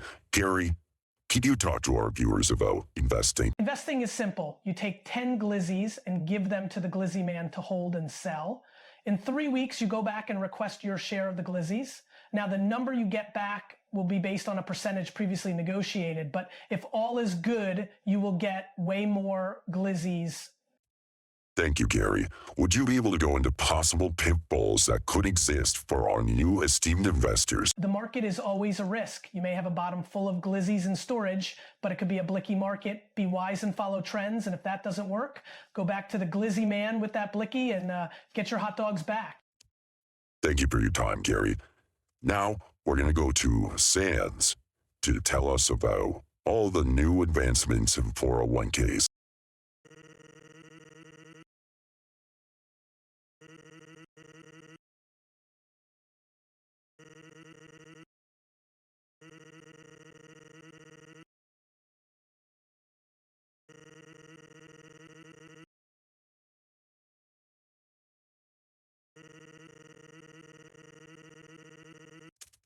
That was very informative. Thank you very much for your time, Sans, and thank you very much for your time, Gary. This has been your Money Moment with WSSN. Please join us again tomorrow for another Money Moment. I also want to mention briefly, it is so important when law enforcement, when the sheriff or any other law enforcement tells you to evacuate. I want to just let the people know the most important thing is to listen to them, to listen to the fire officials, to listen to law enforcement. When they say evacuate, get out of your house. And we want to thank them for doing such a great job, the law enforcement. And also, as you know, their responsibility is not just to get people out of their homes, but also to protect those homes so there are no burglaries afterwards. So that's another very important challenge that they have, and they've met those challenges head on, and they've done a great, great job with that. I think one of the things in the briefings that I have gotten just now is, again, something that I hear over and over when we have fires, that the people that create a defensible space around their home are the people that are the safest and they can save their home. So there's incidences that we have heard again where people have created the defensible spaces, taken away the dry leaves, the brush, the trees, anything that could burn around there. They've watered down the properties throughout the time, and they have saved their homes. So this is, again, very important. When you hear the firefighters or the fire chief making recommendations that you should create the defensible space, take it seriously. Create the defensible space. It's very, very important. Okay, we're back from break. In studio right now, we have Arnold. We have Greg, me. We have Dagoth. We got Benji, he ran out. We have Becky in the back. We were just talking about the California forest fires, Arnold's new movie, celebrity birthdays. We had a pretty packed morning so far. We're still waiting on the Trump call. That's okay. We got a bit from Becky, actually. I'm excited to see. I want to show Arnold how crazy this lady is, and I'm quite sure, judging by Benji's reaction, that this bit is going to be interesting. I just want to talk about that last clip that we played during break, not the glizzy thing, but rather Arnold at the state of emergency. Arnold, that was incredible stuff that you did. I was really a big fan of what you were saying. I don't know how hard it is, of course, to be in that position, but it must be so frustrating when people are not doing the solutions that you're giving them. Arnold, what do you think about that last clip? I liked it. I was so much younger back then. I maybe just would have been turning 60 around that time. Time can go by very fast. Remember to stop and smell the roses. As for the people ignoring advice, it happens. That's why we have professionals. No, that's true. That's true. Watching that video, it kind of made me think, I think it's so cool that you have a video spanning your whole life. You really are like a form of royalty, right? Like you've been on TV for almost your whole entire life in America, like a whole different country. We have enough time to transition to that Becky bit right now before the Trump call. Who is excited for that Trump call? It's been a couple of months. It feels like it's almost been a year since we last talked to him. So who's excited? I am excited for the Trump call, and I will not even bring anything up. Right, Arnold? Listen here, Dagoth and Arnold, because apparently you're part of it too. I want you guys on your best behavior, okay? If you're planning anything, I don't want to know about it, okay? But I know someone who planned a bit. It's Becky in the back. Becky, the mic is all yours. Hot mic. Yes, when I was young, we used to sing a song around the playground. It went, me Chinese, me no dumb, me stick rocket up daddy's bum. Daddy goes boom and me go zoom. That's how I get home so soon. But when I looked the song up recently... Okay, Becky, 1 second. I'm sorry. So I got to stop you here. Had to mute your mic. First off, why did you look this song up recently? Second off, aren't you Korean? Is that like a conflict of interest? And third off, is this allowed on the air? What if Mitch comes in?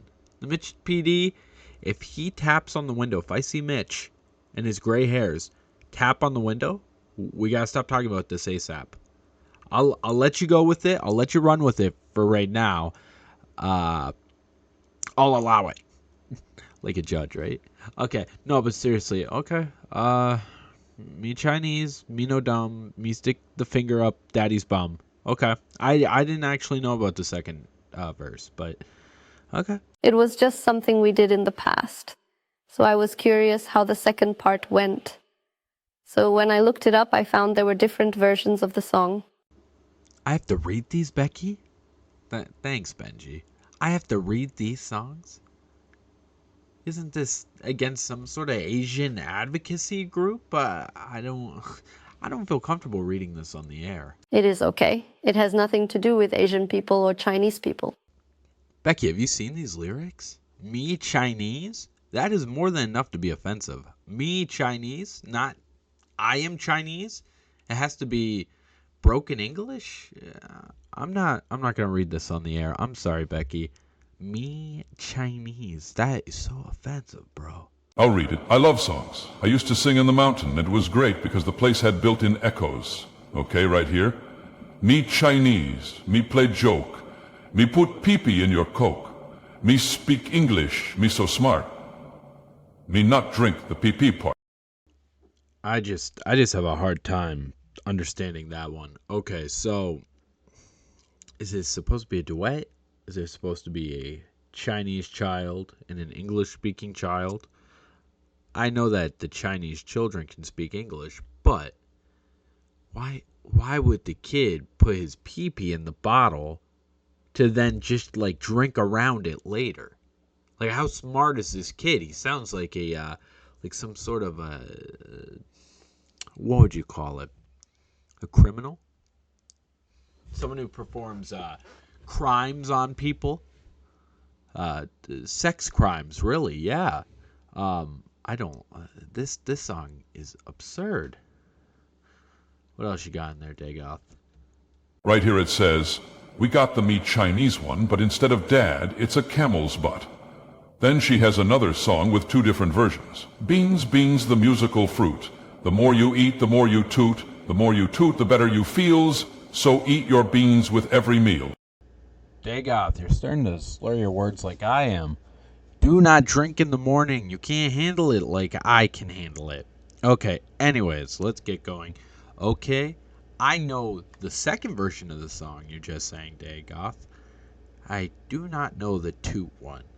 I know beans are good for your heart. The more you eat, the more you fart. The more you fart, the better you feel. So eat your beans in every meal. Interesting. The difference between the two. Different setup. And pretty much almost everything. Can I see that book for a second? Thank you. Okay. Oh, look.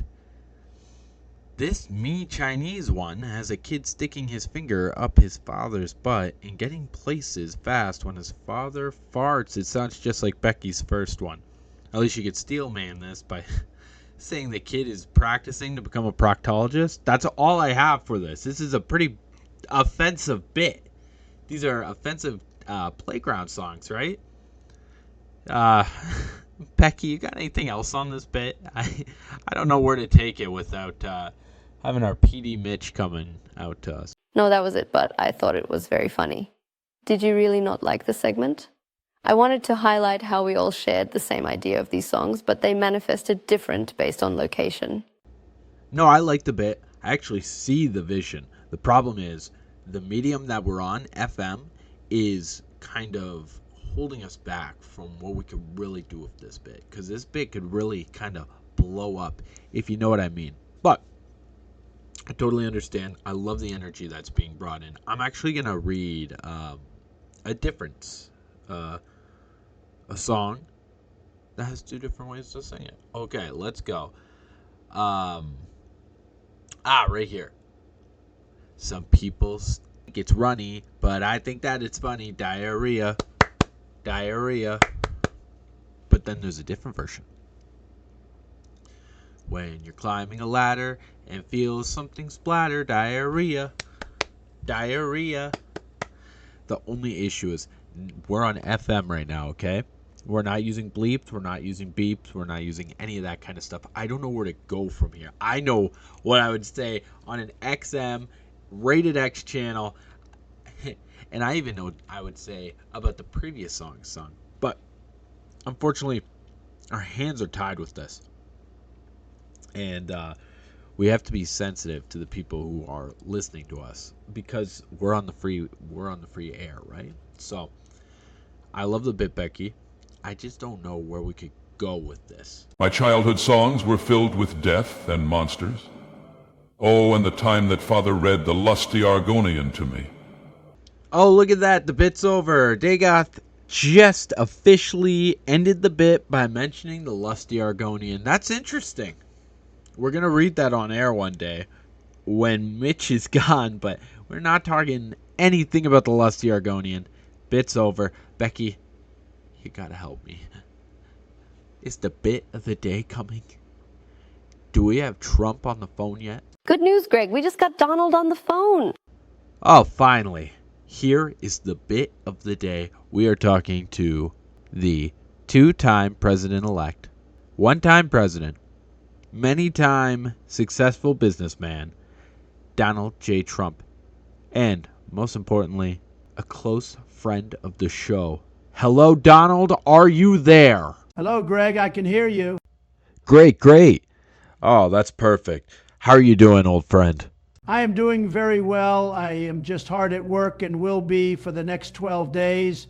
We are making historic deals and making even more historical strides to make America great again. You know, Greg, I am already doing all of this great work. I am working harder than Biden did in his last 4 years.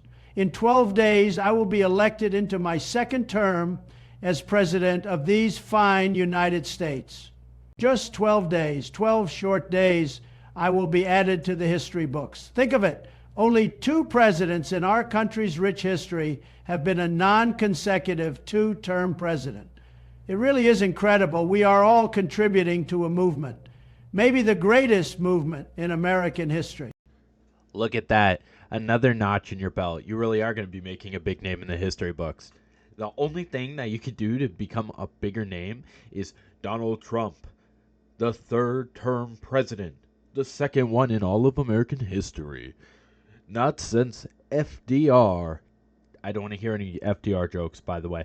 Not since FDR was a president this iconic.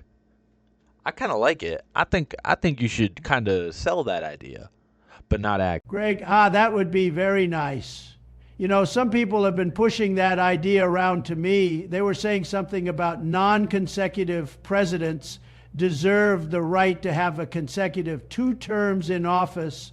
You have seen how Biden and Kamala have destroyed the structures I put in. But that is just what they are saying. You know what else they are saying? I have one of the best presidential stories in history, third only to the great General Washington and the late, great Andrew Jackson. You know what? I heard someone else say late great today.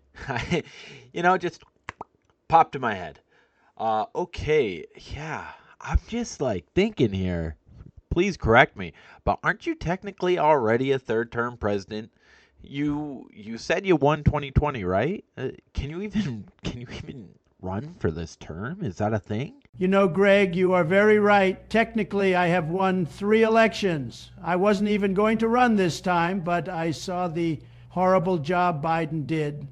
I may have won 3 elections, but this inauguration happening in 12 days will be only the 2nd time I will have sworn in.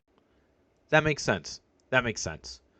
You know what, Donald? We wanted to actually congratulate you when you won the election, but we also wanted to congratulate you on securing the election. Happy January 6th. What was that?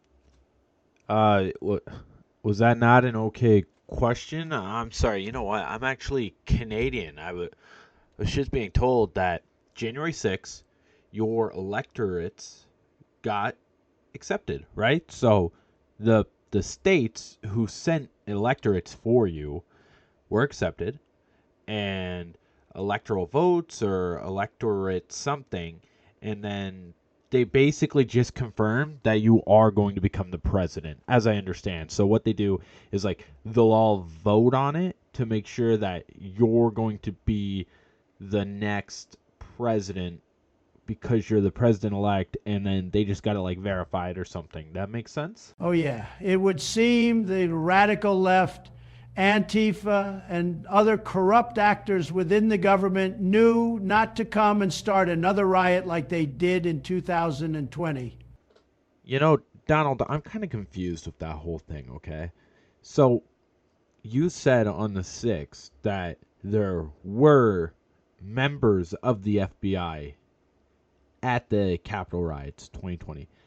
The thing that I'm confused about is I saw in the report that they were just people who worked with the FBI like informants, you know, like, you know, in The Wire, Bubbles, or yeah, Bubs. I think his name was Bubbles. People like him, and not people like Stan Smith, right? From American Dad. It was a cartoon show by the Family Guy guy. So here's where like I'm confused, okay? Are you saying that it wasn't the FBI informants who could have been criminals, like that's how they could have gotten into that role? You're saying that it was your FBI, the FBI that you set all the rules and all the jobs for. Does that mean that you set the... This is where I'm so confused. Did you get the FBI there to riot at the Capitol? But that's just something I don't understand. And I got two more questions, okay? The people who entered the building were saying that they supported you. The Tario, or whatever that guy is. He was head of the Proud Boys, or he was like a top guy in the Proud Boys. See, I kind of dropped off. Okay, a little tangent. I dropped off from the Proud Boys ever since Gavin McInnes dropped out of it. So I think Enrico and Tario was, and Joe Biggs, they were both the guys who created the conspiracy to attack the Capitol. But those guys were Antifa? But they're part of the Proud Boys, and the Proud Boys hate everything. Hate everything about Antifa. I'm a little confused on that. And then the second thing, what? So Antifa wanted to hang Mike Pence, and then, but not you. But Antifa hates you, but they hate Mike Pence more. That was just like a couple things that like I didn't understand. Well, I am not so sure about all of that, really. There are a lot of conflicting statements and reports. Some people say a man named Ray Epps was an FBI that started the whole riot. Donald, are you saying right now, live on our show, that you have confirmed evidence that it was Ray Epps who made the initial attack on the Capitol? All evidence that I've read was saying that the Proud Boys had initially planned it out ever since your stand back and stand by comment.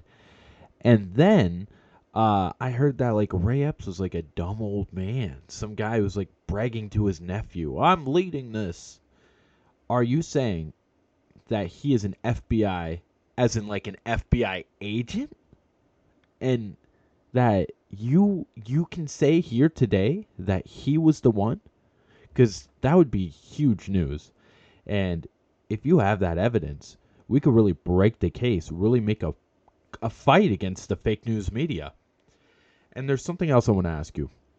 Very quick, okay? So the first one is, Ray Epps was an FBI agent who you do have evidence that he started the thing. And the second thing is, was Ray Epps involved in the false slate of electors? I heard that there was this thing where this past election, you had all your official state representatives go and advocate on your behalf.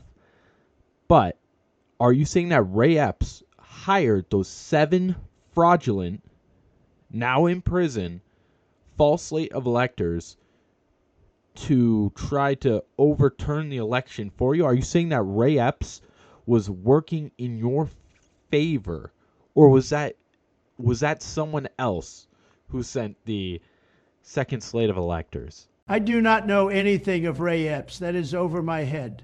As I was told, we won that election, and the Democrats had cheated the whole system. The alternative slate of electors was a valid call. The Pence veto was a legal, valid call.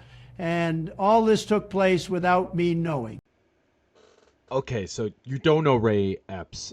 The thing that confuses me, you said the Pence thing was legal, and I guess maybe you have a case. Like, as I understood, it was never legal. But they did modify it. So I could give you that. But the slate of electors, I assume that you're talking about the Kennedy-Nixon thing, right?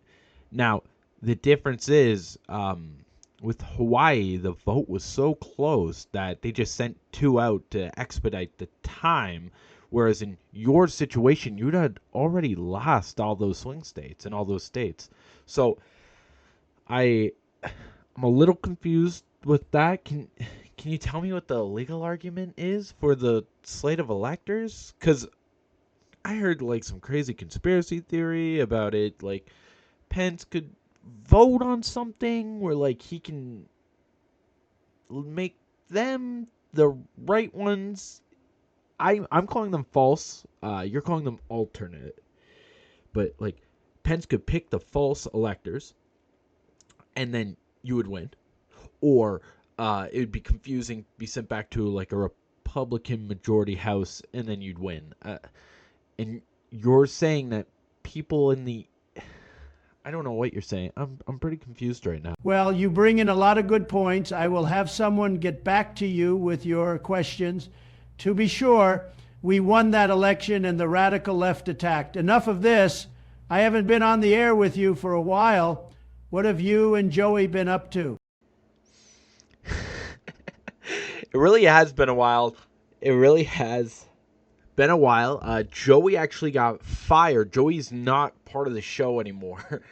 Oh man, we should have called someone to let you know. Yeah, Joey was let go. Oh no, I am sorry to hear that. What happened to Joey? I actually, are you serious? I can't believe you haven't heard this. Okay, so Joey's sitting in the back office. He's drinking, and he drank 1/3 of a bottle of vodka straight. So now he is just way too drunk at work. And, we haven't really drank at work since the 90s. Anyways, and then he goes downstairs and he physically assaults the receptionist. He grabs her arm. I guess the reason why was because they were having an affair and she broke it off. Okay? Anyways, so Joey has this lady's arm and then he lets go of it, grabs her face, palms it, and then just kind of pushes her, right? And she goes falling quite a bit. And then I'm laughing. I'm laughing because it's after the fact. I am so sorry. It was just such a crazy thing. But then he leaves the building, right? Trips, falls, breaks his nose because he lands on his face. Then he jumps into his car before anyone could come and stop him, right? Because all of the security was with the receptionist. Goes into the car, goes drunk driving. Drunk drives to his house. Crashes into his neighbor's parked cars parked on the street. And finishes it all off, okay? Finishes it all off by assaulting a police officer when the police officer just came to see if he was okay. So, I tried to get an update on this, okay? I've gotten a couple updates, but I got a couple of updates, I'm sorry. But the big issue right now is that Joey's wife will not talk to me. Joey will not talk to me. Joey's mad that I talked about it on the air. I actually don't know if Joey and his wife are still together. I can't see that being possible, but it's possible, right? Really, really. So that's pretty much most of what I have on the story. So yeah, Joey's been gone, and Joey did this stunt. God, when did Joey do this? 3 months ago? Yeah, 3 months ago. Oh no, that sounds like some really nasty stuff. This is all true? You're not playing a prank on me? Yeah, it's all true. It's all true. I actually have a copy of the video of the assault from inside the building when he attacked the receptionist. He really crazy stuff. He ran up to her. I already said it, but he palmed her face. Like, I guess Joey's hands were bigger than her face, and then kind of like threw her like it was a cartoon. It's terrible stuff. You know, when you come here back on site, I'll show you the video when you come back. Is the receptionist okay? She's doing all right. She had it rough for a little bit cuz I guess Joey's wife went to her place and caused a scene. Like, you ever see Goodfellas? Remember when Karen goes to Ray Liotta? Karen goes to Ray Liotta's girlfriend's apartment. Janet Rossi.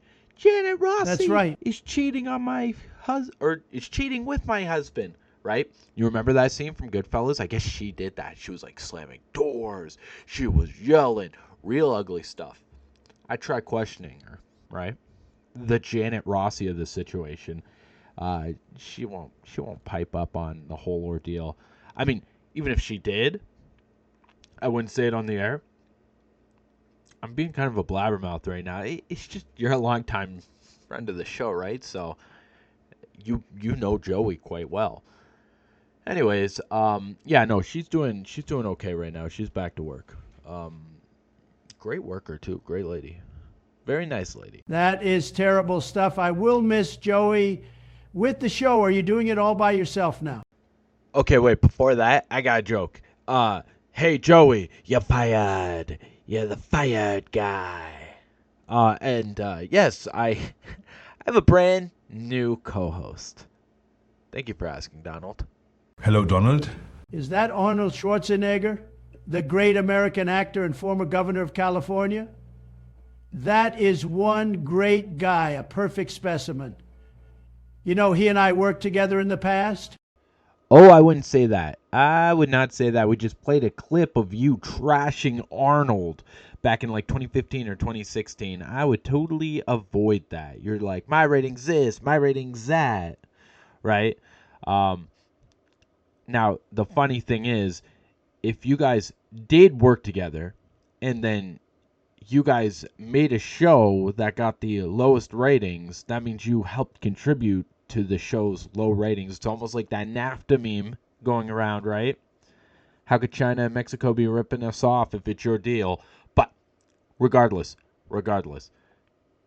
I wouldn't really bring that topic up. It's a little touchy. I hate that I had to say what I said, but it is true. It wasn't me on the screen. I just think people did not like Arnold as much as we thought they would. I am telling you that during my time on the show, I had hundreds of millions of views. Arnold's numbers were so bad, they canceled the show. Okay. Well, Donald, what about like 2.5 Men, The Office, Death Note, when Elle died? These shows had a drastic drop in viewership when the main attraction, the main star, left, right? And see, the thing about The Apprentice is you left The Apprentice, but the show was never about The Apprentice. It was the Donald Trump show, and that show continued off TV. Whereas Arnold came in and filled in for the show. The show would have died regardless of anyone there. I just think that you were being a little harsh on him in that video. I just don't think it was fair for you to dog on him. And I wonder, like, do you think it was fair to dog on him? That show had no legs without you. It just feels, I don't know, it just feels icky. Do you think it was fair to do that? All I know is that everyone is talking about how good my show was. Everyone was also talking about how bad his show was. I am just listening and repeating what the TV guys said. The guys who know the numbers. Arnold is just mad that I repeated what these smart TV guys told me. To be fair, we played the clip today. I saw what you said. You were dogging on him, and you were dogging on him pretty hard. You're being a little rough. A little bit too rough on him. All I know is that everyone is talking about how good my show was. Everyone was also talking about how bad his show was. I am just listening and repeating what the TV guys said, the guys who know the numbers. Arnold is just mad that I repeated what these smart TV guys told me. Arnold had used his power to try to radicalize people against me over a personal spat. This is really ugly behavior on Arnold's part. Imagine a guy that big being so sensitive. You really should toughen up. You know, Donald, I am not the only one who hates you. I heard that judge in New York is not the biggest fan of you either. I cannot talk about that. The whole case has a gag order on it. That is not true. You are not allowed to dox the judge and his family, which, by the way, is very naughty, Donnie. You have done to judges before. You can see a race in federal court judges receiving threats since you weaponized your base against them. Marshawn had a good reason to gag order you. Oh, jeez. Jesus. Yeah, wow. Arnold.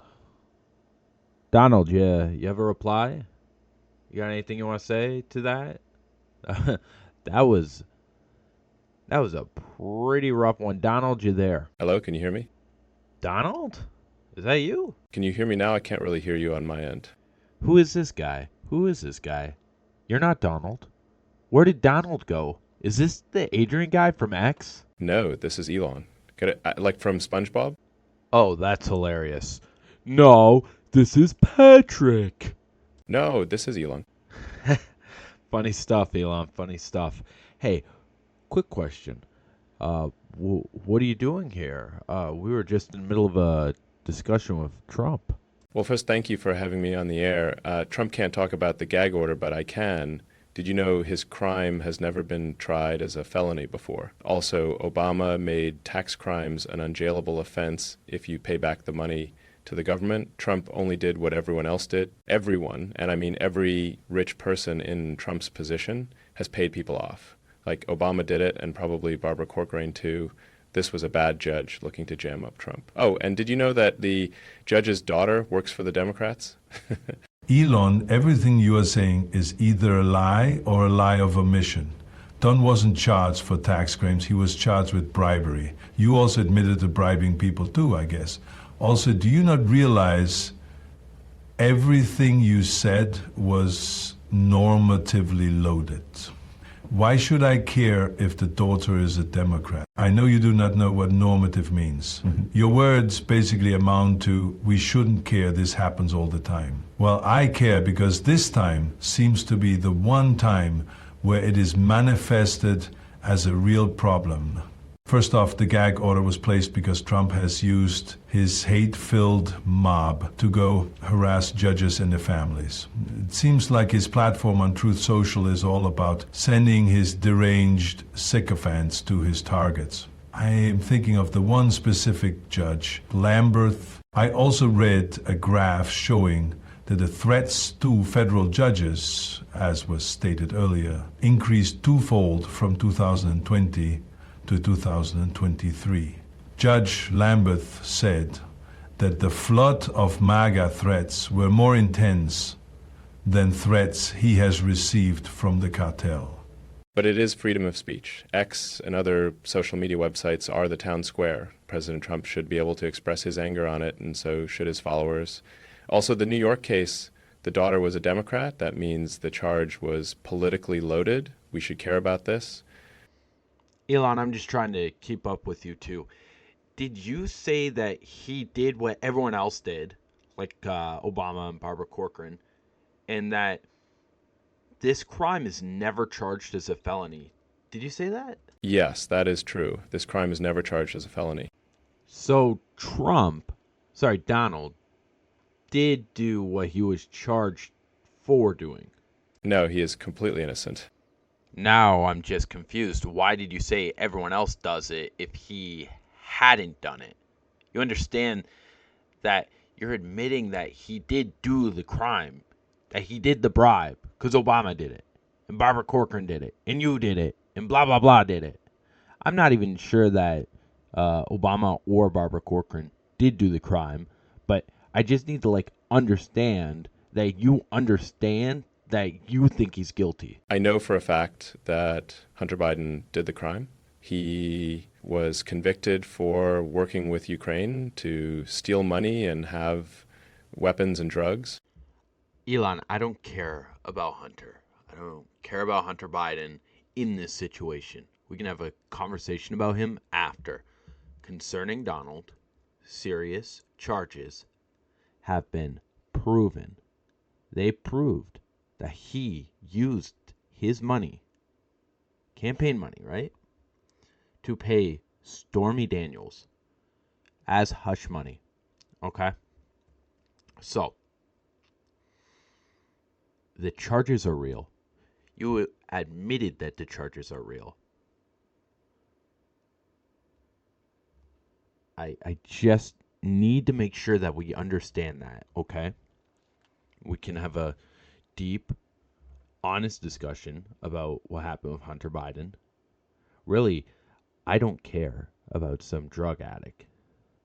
You know what I mean? But just the idea that the president, the role model, would be condoning and encouraging tax fraud, if he wasn't a close personal friend, I would probably find issue with that. And I'm not even mad at him right now, as mad as I am at you for running this weird defense that only makes sure that he gets in more trouble, but you think that he's getting out of trouble. Oh, everyone does it. Oh, okay, perfect. If everyone did this, if everyone was gay, we'd have no kids. If everyone killed, there'd be no people around. Of course, if everyone does it, and then this one time it comes out to this, Arnold's right. We have to pay attention, because clearly we're not picking the best and the brightest for our presidents. And I'm not here being some moral guy who says you have to do this or you have to do that. Really, I'm just concerned. Is the president supposed to be a role model anymore? I don't know. I don't think the president's a role model right now. And I would tell Donald that. And I'm sure Donald would know that he is not a role model. Well, your co-host is not a role model either. Didn't he cheat on his wife and have a kid out of wedlock? Elon, I agree. Between my son, Trump's numerous affairs, and your kids out of wedlock, I think we can all serve to not be role models. Plus, never forget what the gag order was about, mass harassment. Yeah, I just want to speak specifically to what Arnold was saying with the harassment. So in 2019, we saw 180 serious threats against federal judges. 2020, we saw 220. Now, in 2023, there's a very big jump between 2022 and 2023, but for Arnold's point, 2020, we had 220. 2023, we had 457 serious threats against federal judges. That is exactly the problem. Okay, well, I am going to go now. Have a good one. Elon, wait, before you go, Benji was telling me that you're like a world famous video gamer right now on what, Diablo 4? Diablo 4, right? Yeah. I was a world famous player in Diablo, but I think Benji was telling you about my recent Path of Exile 2 playthrough. Right now, I am ranked the 13th best player in hardcore. That's pretty amazing. I thought the game was in early access. You being the 13th best player, that's pretty impressive, right? Is it not in early access, Benji? What are you doing? Benji is waving his arms. Why don't you come in, Benji? Come on. Hey, Greg. Hello, Elon. I mean, Mr. Musk. So the game that Elon was amazing at was Diablo 4, but now he is doing great at Path of Exile 2. Now I know what you are thinking, Greg. It is not a fighting game like Street Fighter. It is not a fighting game. Okay, well, you know what? I'm sorry, Elon. I'm going to have to let Benji take over for the rest of this because I do not know anything about these, like, role-playing games, but they're, like, kind of not role-playing games. It's these pre-2000 games I don't know too much about. Benji, did you have a specific question? Well, I saw on some websites, like forums and such, X and Reddit,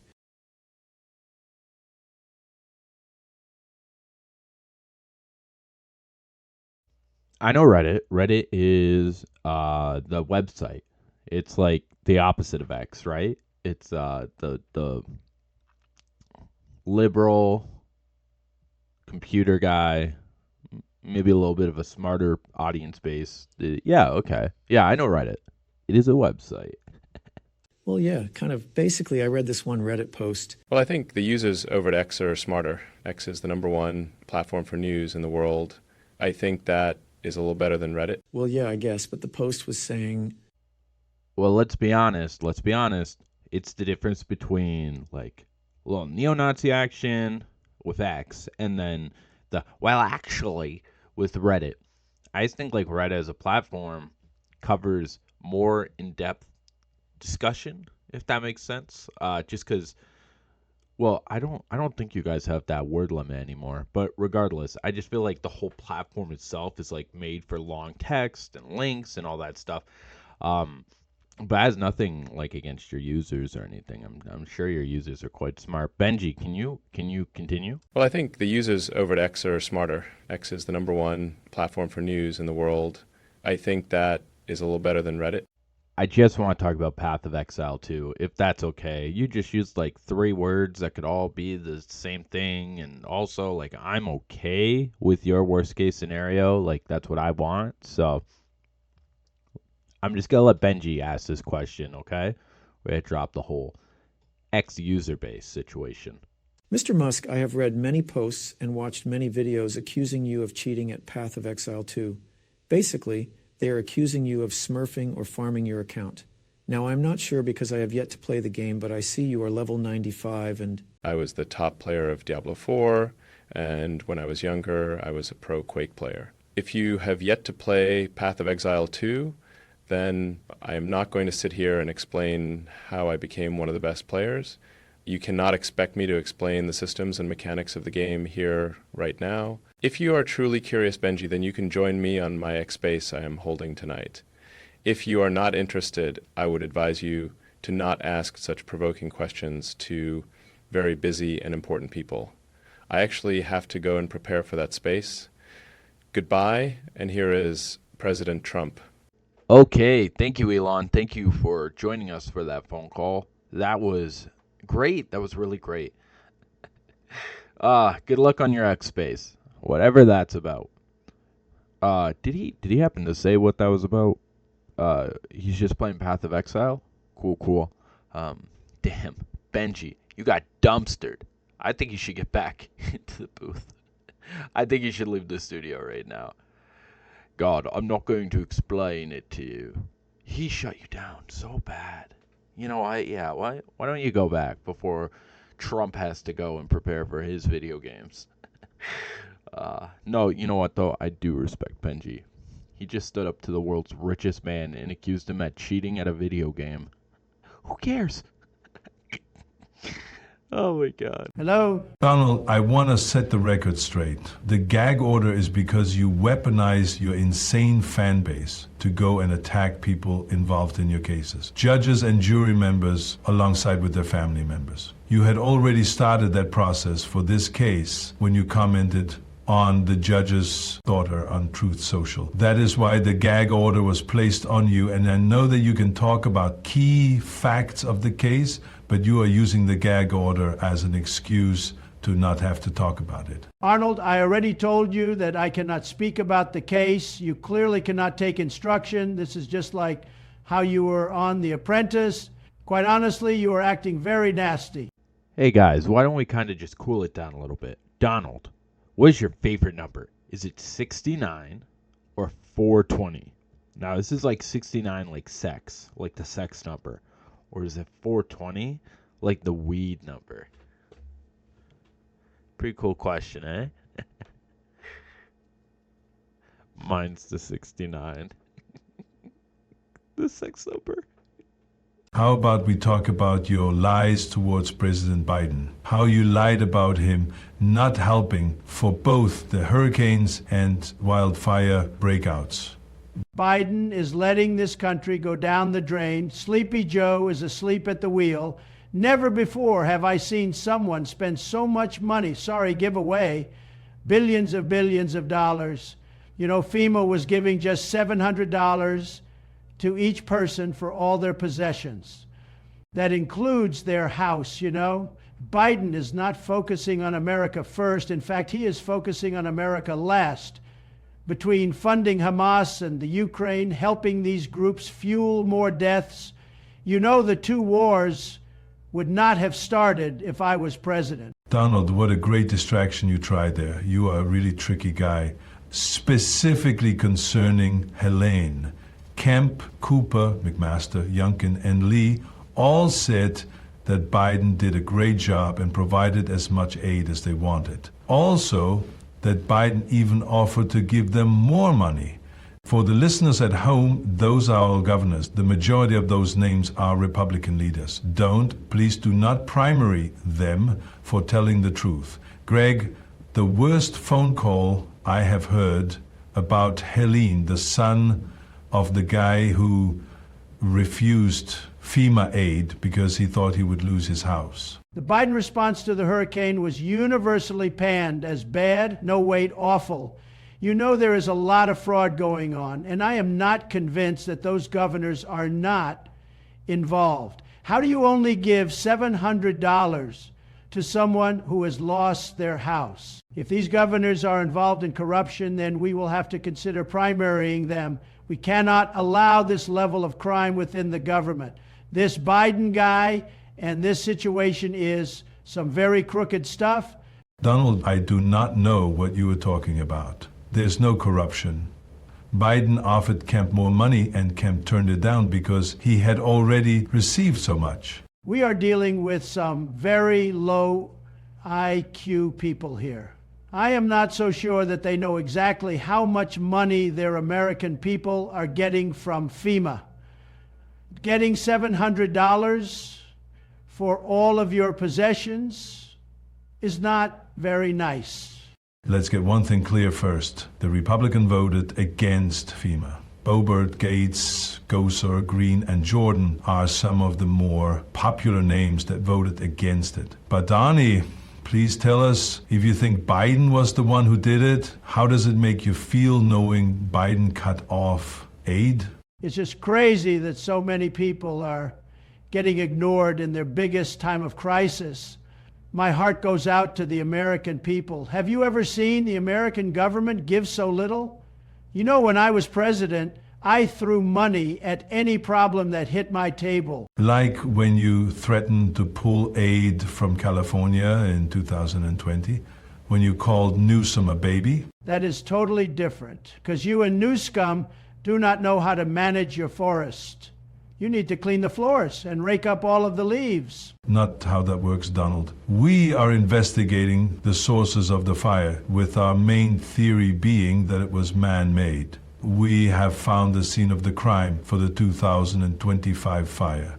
But you started acting like a baby towards Gavin, getting mad and calling him names. All I hear from you is California this, California that. Sure, the fire in 2020 was caused by a heat wave, but the fires that happened under me in 2007 were caused by some power lines being taken out by the wind. My fires of 2009 were caused by arson, like this one. How would raking have helped? Well, it would stop the spread. You're right, but you need to know that the forests are not starting the fires. I am sure Newsom would be more than happy to talk to you about hiring some forest sweepers and rakers if you offer to pay. No. I think it is more than fair for California to pay its own way. Newsom needs to pull his state up by its bootstraps and get to work. Hey guys, I'm just gonna cut in. So first off, Arnold is right. Majority of Republicans have elected to stop FEMA aid. Those are just some of the more sensational names that he named. Second, I'm quite sure that Doge is going to affect how much money FEMA gets, right? Like it should, because Doge is going to go in, Department of Government Efficiency, Vivek, and Elon. I think Vivek is talking about dropping out right now. And what their plan is to go and cut all the excess. I'm quite sure FEMA would be considered excess. So when you say something like California has to pull itself up by its bootstraps, that makes me think, oh, well, another Republican is going to be coming in and cutting aid, and you're going to be doing exactly what you accuse Biden of doing. So that's just something that we have to look out for. And then a third thing is, California kind of deserves to get those funds back. They subsidize so many of the red states because California has one of the largest economies in the world. So I don't think it's wrong that they have to get some of the money that they put out back once in a while, especially during an emergency. Now, it would be totally different if it was just like frivolous, but these are not frivolous fires, right? And then fourthly, you concede. You already conceded that you threatened to withhold aid from Newsom. So my question to you is, aren't you the exact same as Biden in this situation? You said we are not going to be giving aid to the 2020 fires. You said that. And you backed down, of course. But now you're saying that Biden's bad for doing the same thing that you did, but actually he didn't? You're just lying? Who are you lying to? I wonder. Please do not compare me to Biden. I have always done a much better job than Sleepy Joe. As for California, I want to lower the taxes. California is suffering from many things besides the radical left, mainly high taxes and fires. I want to lower the taxes in California to help everyone there. Concerning the withholding of aid, I was already helping out Newsom before I changed my mind. California needs to take responsibility for their fires and not bother the rest of this fine country. He just needed to do what I told him, and it would have been fixed sooner. My new administration will have the people paying less taxes, and then we will not have that issue of California paying for everyone, because the states and the people in their states will be paying only for their own. That means fixing their own problems and having their own historic highs. So, Greg, when you blame the Republicans for voting down FEMA, you are just getting mad at people who prize taking responsibility onto themselves. Blame me for lowering California's taxes and holding them responsible for their problems. California can probably find something better than FEMA. I understand what you're saying, but if that was the case, then the hurricane relief for Helena, that would have just turned out disastrous for some of these states, some of these southern states that do not have a strong, robust economy. California helps subsidizes it. It is California's responsibility to help take care of the union that it's part of. But you know, I don't really want to stay on that part too much, because you have a good argument, but that argument is just honestly just a difference in running right now. I gotta say, I do respect that take. That was probably the most respectable take that I could have ever heard from you. I think it's wrong. I think it's not realistic, but I also think that that's probably the most conservative thing that you've actually ever said. Wow. All they had to do, Greg, is rake the leaves, and none of this would even be a discussion. They just needed to listen to what I said, and then this fire would not have happened. Okay, well, we can get into this a little more then. So, when it comes to raking up the forest, now where I come from, we have 4 seasons, right? I'm not sure California does, but during the spring, winter, fall, our leaves and all the droppings from the forest turns into mulch, helps strengthen everything else because it works as like a fertilizer, right?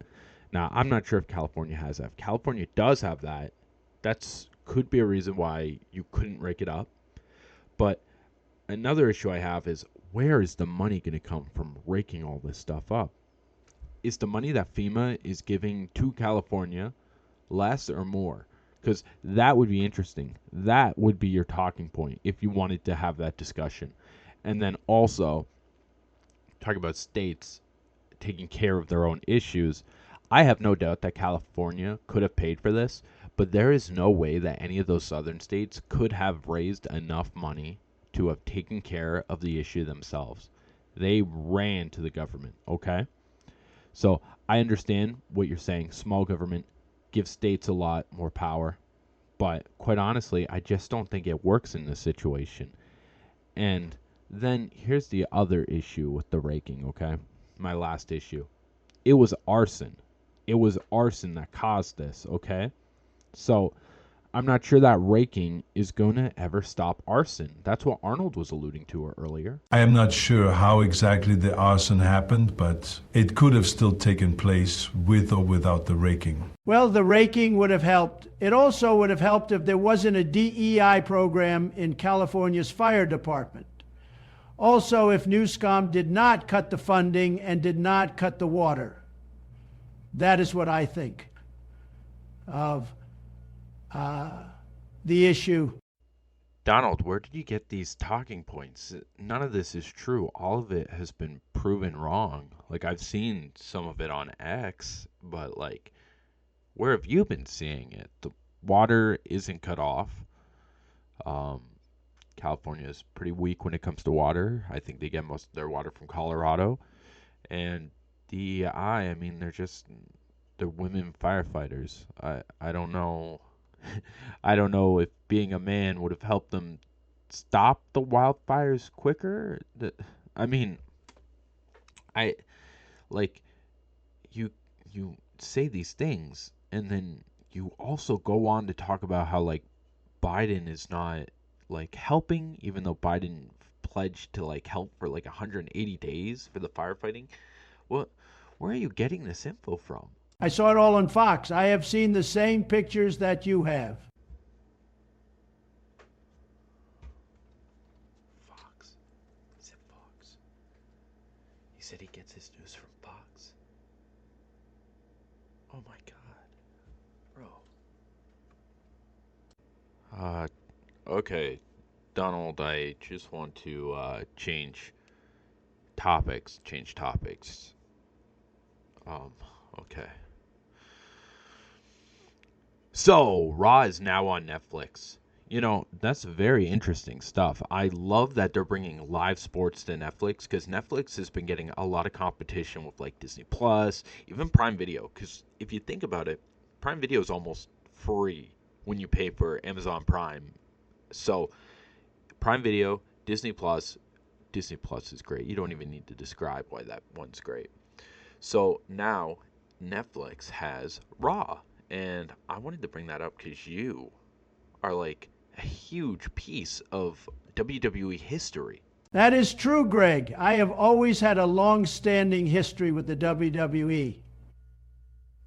Are you talking about the bet that I had with Vince, with the loser of the bet having to shave his head? That was really a great time. We picked 2 competitors to fight on our behalf. I picked Bobby Lashley. Yes, I got the great big Bobby, a great man, a perfect specimen. You see how big he was and how strong he was? Vince picked the late, great Umaga, who is now passed. I think his name should have been Umeka. Of course, Bobby won. Big Bobby. Then I, with the help of others, shaved Vince's head. You should have seen all of that gray hair on the ground. Vince was sure mad. Big Bobby. I love that. Big Bobby. Okay, yeah. No, Bobby was big. Umaga was bigger. They're like big in different ways. I remember when I used to watch in 2009. You bought the WWE from Vince, very big, something Shane O'Mac couldn't do, and something that Cody Rhodes couldn't do. I just learned about this whole Cody Rhodes thing. Maybe we'll get into that another day. But outside the lore, I thought it was fun that you bought the WWE, but you held what, WrestleMania 4 at one of your convention centers? It's huge. I hosted WrestleMania 4, 5, 7, 11, and 20. I, of course, had a lot of fun with all of them, but I remember at WrestleMania 7, the great Gene Okerlund, the original announcer for the WWE and the best one, as far as I am concerned, did a promo with Chuck Norris and I, a little interview. Fun stuff. Did you happen to have enough time to watch the new episode of Raw, the Netflix premiere? No, I haven't had a chance to see it. I knew about this merger for a very long time, though. Remember, Linda McMahon is my pick for the Department of Education. It was a pretty good episode. Rhea Ripley came back and she won the title. I guess she had to abdicate the title earlier because she got hurt or something. I'm not too up on that, but good for her. Congratulations, Rhea. Here's my issue. Okay? Rhea Ripley is a goth mommy type. And she's built like a linebacker. She's a big girl. So after she wins, right? Okay. She's a big goth lady, okay? And that's not the criticism. That's not the problem. But they get an old wrestler, okay? They do this from time to time. They'll get like an old wrestler to kind of like pump up the new wrestler, right? Like The Rock versus Chris Jericho, that kind of thing where they had that little talk off. They get the old wrestler, famous old wrestler, to come out and congratulate her. This was The Undertaker. The Undertaker coming out and giving you props, that's a real deal move. That means that you are going to be a big shot, right? And Rhea Ripley right now is probably the biggest thing going on in the Divas division right now. Anyways, they get a great wrestler, right? The Undertaker, he's a goth mommy man who's tall, built like a linebacker, just like Rhea Ripley, right? But guess what? Okay. Rhea Ripley could be the Undertaker's daughter, honestly. But this is the classic Undertaker, not the Undertaker that they brought. They brought in the early 2000s American Badass Undertaker. What a misread, okay? You have the Undertaker who's like walking around, don do do do do do do do do do, or however his song goes, right? You have that music going regularly. He comes out, he's wearing all black, he's looking scary as heck. Remember those coffin battles? Remember those? Well, anyways, that's not who we get. We get American Badass. He's got a bandana wrapped around his head. He has a big motorcycle brum, brum, brum, going on, right?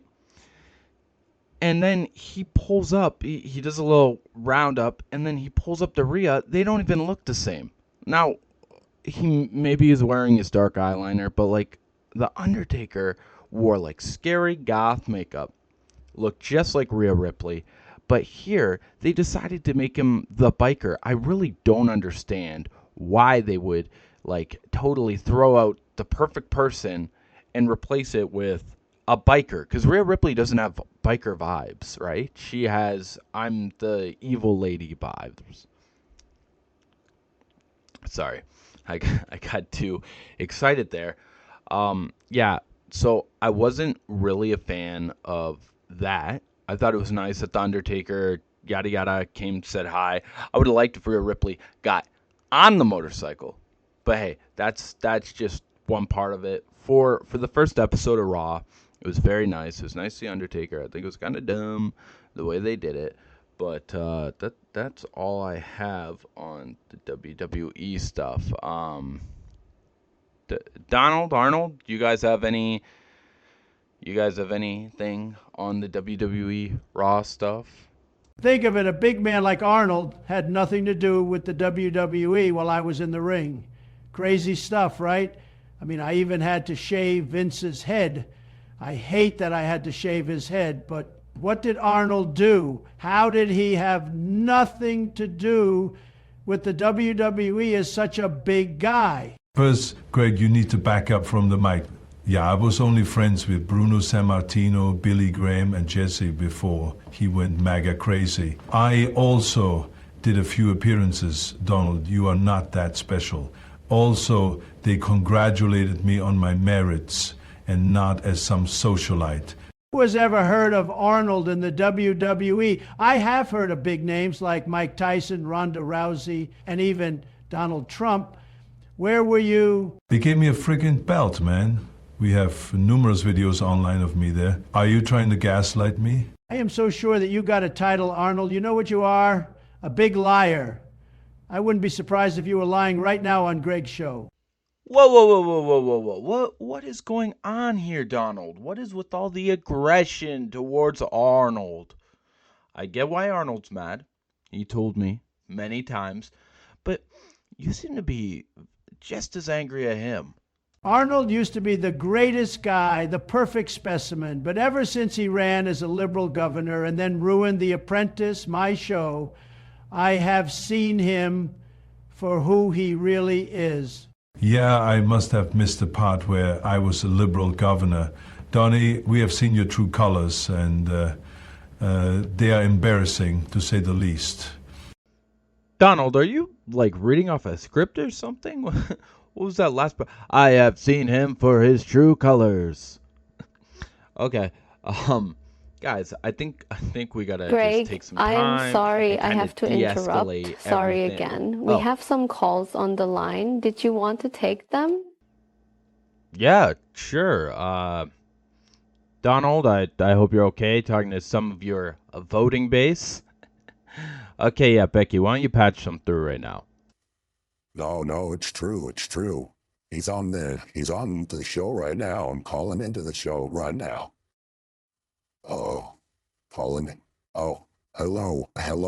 Am I on the air? Hello, am I on the air? Hi, yeah. Hello, caller. Why don't you tell us who you are, where you're from? What are you calling for today? You calling to talk to the president? President-elect? My name's Chad. I'm from Missouri. And I'm going to talk to Greg on the show. I want to talk to Greg on the show. If that's okay, I want to talk about what he was talking about with the wrestling. Okay, Chad, you're on the air with me. I'm Greg. I'm talking right now. So, what did you want to talk about when it came to the wrestling takes? Did you want to talk about the whole Rhea Ripley take I had? First off, I want to say, I love you, President Trump. I hope you want Elon get all the corruption out of that Washington state and that we can go back to not being a DEI country when they almost elects a lady. I love you so much, I voted for you twice in Missouri. And then Greg, Greg, you said Rey Mysterio died, but Rey Mysterio didn't die. Rey Mysterio Sr. died, but that's not Rey Mysterio. I think you were talking about something about his funeral and how Dominic was at his funeral. That was a Rey Mysterio. That was Rey Mysterio Sr. I think that's his grandpappy, because Rey Mysterio's Jr. So I think Dominic was being bad at his grandpappy's funeral and not his pappy's funeral. Anyways, yeah, you were wrong about that. Rey Mysterio's still alive. He's going to the pay-per-view. I think he's going to a Royal Rumble. That was a little difficult to make out. I think I understand Tagali better than the Missourian accent. But no, Chad, I'm on here. I'm on Google. Look, it says Rey Mysterio dead at 66. Rey Mysterio dead at 66. I'm not seeing anything here. I'm going to avoid that little crack you made about my voice or whatever you were talking about. Rey Mysterio was in 66. He's like younger than 66. Why you look how old he is?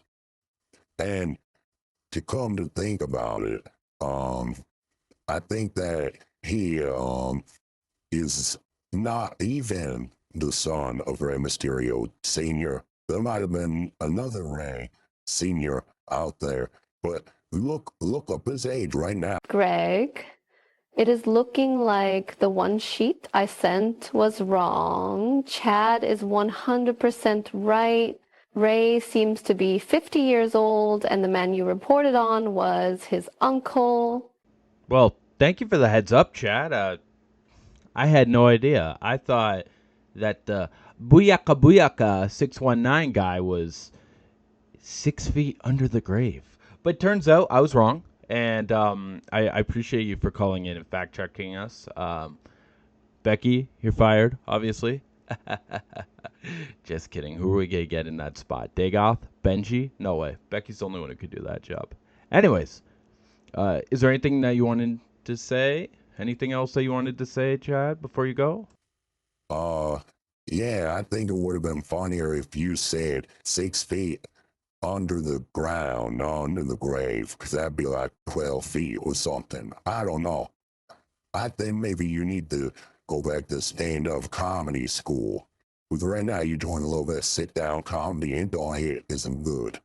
And I love you, President Trump. I can't wait to vote for you for your third term. You're going to be the president, and we're going to make sure that America is great again. I love America. Make America great again. Thank you, President Trump. Thank you, Chad. See, that is a true MAGA patriot, a true American. Oh, yeah, Chad? Well, maybe you should get all that peanut butter out of your mouth, and then we'd be able to understand you. Greg, Chad hung up. Whatever. Just patch the next call in, Becky. Is this me? Oh, okay, cool. Hi, my name's Tyler. I voted for President Trump, and I just want to say I'm excited for the next 4 years. I'm excited for all the ways that he's going to be helping the black community, and we're going to be doing that by making America first and not dealing with other countries around the world. I just want to say thank you, President Trump, for everything that you've done. Hey, Tyler, what has he done for the black community? Well, he donated to historic black colleges and like universities, and then also he created these economic zones which lowered the tax for like very, very poor people. And I saw the results of that in my community. How did you like the taxes under Biden? I mean, you tell me. The price of everything started going up. And with that, I just couldn't afford to live. My taxes were going up. My gas was going up. My food was going up, But with Trump in office, things are going to go back to normal. Okay. Well, Tyler, do you have anything else for the show? I just want you to remember that the tax policy under Biden was Trump's. Isn't that right, Donald? Don't say anything. You don't have to say anything. And he is going to be changing the taxes, I believe, in this term. Again, Donald, you don't have to say anything. It's all good here. And there's nothing else to add. Isn't that interesting? Why'd I say and? Tyler, anything else before we hang up on you? God bless Donald Trump. God bless America. And may God curse Arnold Schwarzenegger. Okay, goodbye, buddy. That got a little nasty at the end. Tyler, thank you for calling. Looks like we have one more call. We'll just put that through now. We'll see what kind of fun is coming up with that. Hey, I'm just calling in. I was wondering if the president-elect could wish my friend Kim a happy birthday. They just turned 41, and they would love it if the president-elect Donald Trump said happy birthday. Love you guys and love the show. Was that a real call? That sounded awful. That sounded tinny and binny. Donald, you don't have to say happy birthday to Kim. You do not have to say happy birthday. I'm not so sure that was a real call. I have no problem saying it. Happy birthday, Kim. I hope you have a great day and a better year. Kim, very beautiful name for a beautiful girl. You are a true MAGA patriot. Okay, that seems to be all the calls. True mega patriot. That got thrown in there too. Great branding, Donald. You're the best at it. Okay. So what I wanted to do was I actually wanted to talk to you about Zelensky on the Lex Friedman podcast. I want to get your ideas about, did you like what you heard from him? Did you like anything about it? I thought Lex asked some good questions, and I thought that Lex asked some bad questions. What did you think about everything? You know, I didn't see the interview, but of what I was told, I thought Lex asked some very good questions. You know, Zelensky, he had a lot of good things to say about me. He said that he is a big fan of my rallies and my platform. As you know, my rallies were the biggest. Hundreds of thousands of people would attend them, and we did a lot of good work for those cities I went to. He also said some stuff I do not like. I would like to pull out of NATO, and he doesn't like that. He wants us to continue with a bad deal. He wants billions and billions of free money from us. Right now, the United States is being robbed blind. NATO does not want to pay its fair share. 5% is more than fair, enough to keep it fair for the United States to continue to play. 5% of their total GDP. Wouldn't touch our contributions, but it would make it more fair for us. I will pull out if something is not changed. With all of the fraud and corruption that is happening, the United States cannot afford to loan more money. Remember, this is all a loan. And I want to see the billions and billions of dollars back in the pocket of the United States. He wants me to stop Putin by myself. I can't do that. It wouldn't just work out. Putin is a very smart man, a very smart man. Putin is smarter than anyone else, maybe even Zelensky.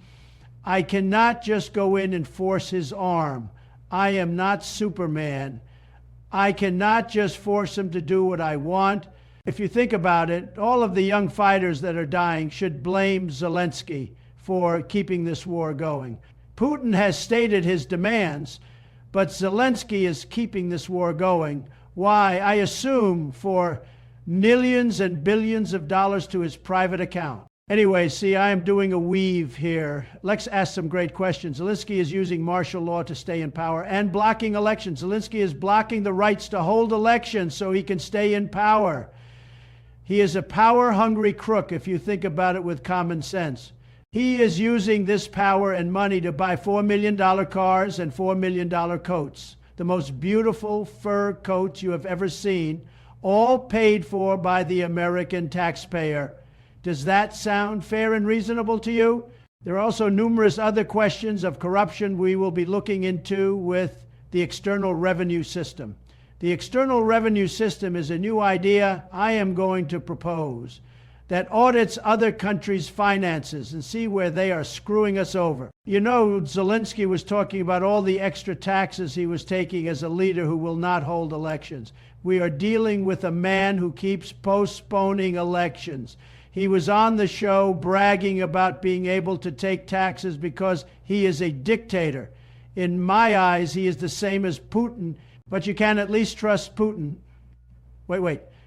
Zelensky is a good guy, but the situation is looking very crooked with this martial law. Sounds like to me that the people of the Ukraine are getting a raw deal. You know, he hasn't even spoke about the other possible leaders for the future of the Ukraine. Maybe I should be like the known crook Biden and threaten to withhold aid until Zelensky leaves, like Biden did with Shokin. You are an evil person. They're in martial law because they're being invaded. You think they should get an election going to possibly vote in a pro-Russian leader? That would allow Russia to take over the country without Ukrainians even knowing what happened. Yanukovych and even Poroshenko, who used their power to get away from Europe to get closer to Russia, or even buying and selling goods from pro-Russian separatists. They were trying to move the cultural norm towards being a Russian culture. They were not representing their people, they were lying. If Ukraine is going to have its freedom, then it is going to need to have a consistent leader. This involves a leader that is taking the lead from the voters, not from larger state actors. And corruption, you understand that the aid the US sent came in the form of weapons. I know you do. Can you buy McDaniels with a gun? No, you are just being incendiary to what I assume helped Putin. Also, corruption. I saw the video. Zelensky explained how his government had to reform the anti-corruption laws because of the numerous corrupt Ukrainian officials. People like Shokin, he was discussing how they are looking for active corruption, and they even have past Ukrainian leaders in prison right now. He said he is on an active hunt against corruption again. Zelensky is doing a good job, and he sucked up to you. What is your issue with him? Well, I didn't see the video in question. I do know that he likes me, and I appreciate him for that. The issue is the corruption that is taking place there. He is holding on to the country like a dictator, and we cannot fund someone who is actively stealing from us. I asked them for information on the crooked Hunter Biden to make sure that we could prosecute him for his horrible crimes, but Zelensky would not budge. This is how I know that there is still corruption. If I pay him, he needs to work for the United States. You can't say that. That's really not okay to say. If I was president, there would be no war right now. Biden and Harris created this situation with all of the stupid things that they said and did. They forced a war to start, and I could have ended it if Zelensky had worked with me. But we have the crooked Zelensky covering up the crime, just like we saw in the Twitter and Facebook files. Crooked stuff, really. You could never replace the city, towns, and all of the dead people. I said it before, but right now, Ukraine is dead. I just want the war that Biden started to end. The war started in 2014, you idiot. Biden had nothing to do with it. You are literally talking about the thing that caused your first impeachment. You wanted to get dirt on Biden, and Zelensky did not bend a knee to you. You are the embodiment of Hitler. That is what all of the radical left says, just sowing and pushing violence. This kind of talk is what got me attacked in Butler. You practice stochastic terrorism. Everything you say is an attack on someone else, and a series of dog whistles that are aiming to our weakest people. Morally and financially, you use these sick people to push your attacks on decent folk. Hey, Greg, you know what Hitler did when he became chancellor? I do, and just so that everyone who's listening can understand what Arnold is about to say, he is going to link January 6th to the lies that Trump, sorry, Donnie, is saying about Zelensky. Now, I understand everything that Donald has said as half-truths. So, Arnold is going to link all the criticisms of Zelensky onto Trump for January 6th. Okay, Arnold, I hope I didn't give away like some kind of secret, but just to make sure that people don't think that you're running around or whatever, that is the link. Just like Donnie here, Hitler held his own little January 6th in 1923 called the Beer Hall Putsch. After Hitler was thrown in jail, he comes out and then rises to power. When he gets put in as the chancellor, he then pardons a large group of people, if not all, for their loyalty to him in the past. It was called the Hindenburg Amnesty, and Hitler freed them all and himself. The only difference is that Trump pardoned himself through the courts prior, unlike Hitler, who lessened his crime when he pardoned his friends The two will become similar when Trump pardons the Jan 6ers. Well, I don't think that Donald is actually going to be pardoning any of the Jan 6ers. That's just like some talking point, right? Like we saw, what? We saw a guard at the Capitol Tower. I don't know what they're called, actually. Benji, figure that out for me. I want to know what they're called. We saw a Capitol guard, that might be it actually, get picked up by a mob of people, and then we saw this guy like drill a taser into him. And then we go back and we watch the investigation, right? Because he was interrogated by, I believe, Capitol Police. I actually have no idea who it is. I'm talking on my bottom here. They had pre-planned it. They had like 2 tasers. I think there was a gun involved somewhere. Like they weren't going to use the gun, but they knew a person who had a gun, and then there was a taser. I mean, I watched the whole interrogation video. Like this was pre-planned. These were like poor people who actually had to save up quite a bit of money. I think they actually used money from the government to even get there. Like, unless the guy was working, but he was like waiting for his check. But then the police didn't know how he got so much money. Like, I'm quite sure that it was a stimulus check. Regardless, you're not Donald. You're not actually going to be releasing these guys, right? These creeps. Like, they brought guns, they brought knives, they brought tasers to the Capitol. They attacked cops. That's not really law and order, no? Wait, Greg, please, to go back to Ukraine. You know that the basis of your first impeachment had to do with that phone call. The Senate acquitted you because they are spineless, but you did make the aid conditional for dirt on Biden. Then he brags about it on the air here. You were impeached for doing the same thing that you tried to do to California when they were in crisis. You are a bad person, Donald. Where Biden is a good person. He gave all the aid he could and tried to give more. He is about to, or just pleaded, the federal government will help protect people. Okay, enough. Arnold, if I am such a bad person, then why did I get voted in?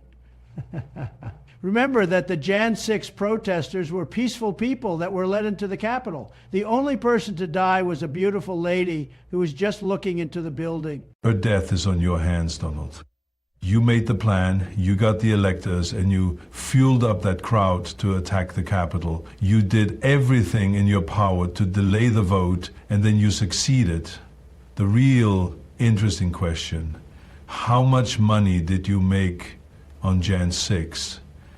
I did not make Jan 6, and I did not profit on Jan 6. Early December, your rooms were like under $500 for the cheapest rooms. December 20th comes, that rate raised to $2,000 a night for Jan 6. Then it reaches the grand total of $8,000 a room. Known government spending was around $2.5 million. You tried to eat your cake and have it too. Thank God your attempt to overthrow didn't work, you crook. How much did he make? Just off the government spending alone, he made something like $2.5 million. He had to have security and everything there, so the taxpayers paid for all of the accommodations just for it to go into his pocket. Who is that in the studio, Greg? It's me, Dagoth, and you promised me a lot of money to hypnotize the people at your hotel. You offered me a lot of money, and I did the work. I got the people to the Capitol for you and to rent out your rooms. I have no idea what you are talking about, and I do not know who you are. That's not true. It is me, Dagoth. You sent Jared to Morrowind to specifically hire me for the job because of my work mind-controlling my province. Jared said that when he walked into Balmora, all he heard from anyone was, "I am a servant of the Blight." I mean, Greg, it's not a David Blaine or Chris Angel situation. I use a power called Blight to corrupt them. I got these people to go into the hotel to buy the $8,000 rooms. I got the influencers to say crazier and crazier stuff. The non-canons ones, because they were already wild. Sorry, I meant QAnon ones. Those were the crazy ones. I got my script from them, actually. Jarrett suggested it. They go to the Capitol and I blight all of them, and then they break down that building. You offered me money. A lot of money, and you have yet to pay. This is not Spider-Man. We had no stipulation with me having to be in the ring for 3 minutes. Well, I don't know anything about that, but I would assume in a hypothetical world is that you were punished for not following through with your end of the contract. I think it would be silly for you to suggest that there was a possible breach of contract. I mean, I managed to get the voting delayed, so I actually went over and above. You are insinuating that I breached the contract, but I did no such thing. Dagoth, do you have a contract? Like a physical piece of paper? No, we shook hands on the matter. I wasn't expecting some kind of contract repudiation on this rich guy's part, but he swindled me. I just want my money, Don. I am sorry, it seems I lost my voice there for a second. Don, please. Donald, you know, if you think about it, you are no Donald. You are a Scrooge McDuck. Just pay me out, please. I used real magic to make your event work, and it went over like gangbusters. I even did more than what we agreed on. I just want the money so I can continue to live off my investments. I want to have more returns a year. I do this show for free. I help my land of Morrowind for free. I ain't helping you for free if we made a deal. I will take you to court, you goober. You cannot be mad at me because I did not hypnotize the false slate of electors. You did not tell me about that plan, so it is not my fault this didn't work out for you. I would have done it. And what you were paying, I would have added it for free. But now I am glad you didn't, you cheapo.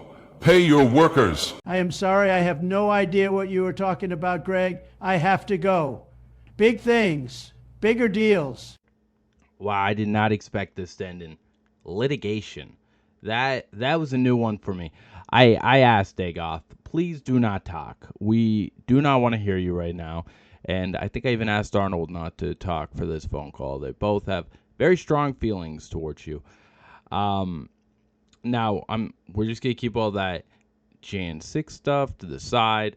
I wanted to talk to you about like a couple of your new upcoming plans. You want to get Canada involved in the United States. You want the Greenland, and then you want to change the name of what, Mount Denali? Well, what's the name? The Alaska Mountain to Mount McKinley, back to Mount McKinley, and then you want to change the Gulf of Mexico to Gulf of America. What's going on? You got all these new development plans. I'm so curious to why you want to get these. These seem new, no? Great. The Panama Canal specifically. We didn't give it to China, we gave it to Panama, and we're taking it back. Teddy Roosevelt built the Panama Canal, which has foolishly been given to the country of Panama after the United States. I mean, think of this. Spent more money than ever spent on a project before and lost 38,000 lives in the building of the Panama Canal. Then we do a nice, maybe the nicest thing, and sell it for $1. I am sick of Americans getting ripped off. $1. I could have brokered a deal for way more than $1. Okay, that seems like a really weird take from someone whose favorite president is Andrew Jackson, but I mean, I'm not gonna make that link. I think we can all make that link. So, like, what's the goal then? Is the goal just to make America as big as it can No, I want to possibly help be? people, Greg. The biggest. Canada, for example, it would just be better for the people. They already have no health care and no houses up there, so I would strip away all the unneeded regulation and help them thrive with low taxes. Donald, what do you say to some of the naysayers who are saying that you're only doing this to make the country bigger? So you have Greenland, massive island. You have Canada, one of the largest countries in the world. And then you just add those on to America, and America's looking pretty big. What do you think about that criticism that you're facing? Well, Greg, I love the U.S., and I think for matters of security, it is important to have more strongholds over these locations. Hey, I could be wrong, but as far as I understand, there are U.S. bases on Greenland already. Like, there's already U.S. bases. Benji just gave me this paper. There's one called Pidufk, Pituffik. I can't pronounce any of these foreign names. Why can't it be called like Camp David? That's a great one. That's an easy one. Anyways, we have Pitifk, or that's like a space base, or it's a army base. I actually don't really know what this is. It might not actually even be a base. Benji could just be screwing around. It is something U.S. owned, though. I think it's U.S. owned land, or we at least have like unrestricted access to the land. Do you not think that we could just put more troops there, and then if we have more troops there, then we don't need to take over the land because we already have as many people we want on the land? I guess the ownership is kind of confusing me, because if we're able to just do whatever we want there, but Denmark owns it, then what's the big issue? Security wise, it seems pretty whatever. Isn't Denmark in NATO and the U.S. is in NATO? I know you're not the biggest fan of NATO. I understand that, but like, if you're already there and then we're already on the same team, it'd be like you putting a base in Canada, and then like you could still do whatever you want in Canada. I just don't get the ownership part of it personally. That's the big problem. We actually do not know if Denmark owns the land.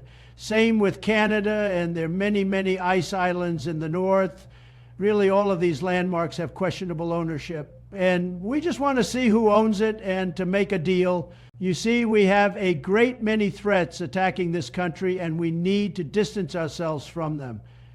Chinese ships go down the Panama Canal. We paid for the construction of the canal, and we lost 38,000 lives just to sell it for $1.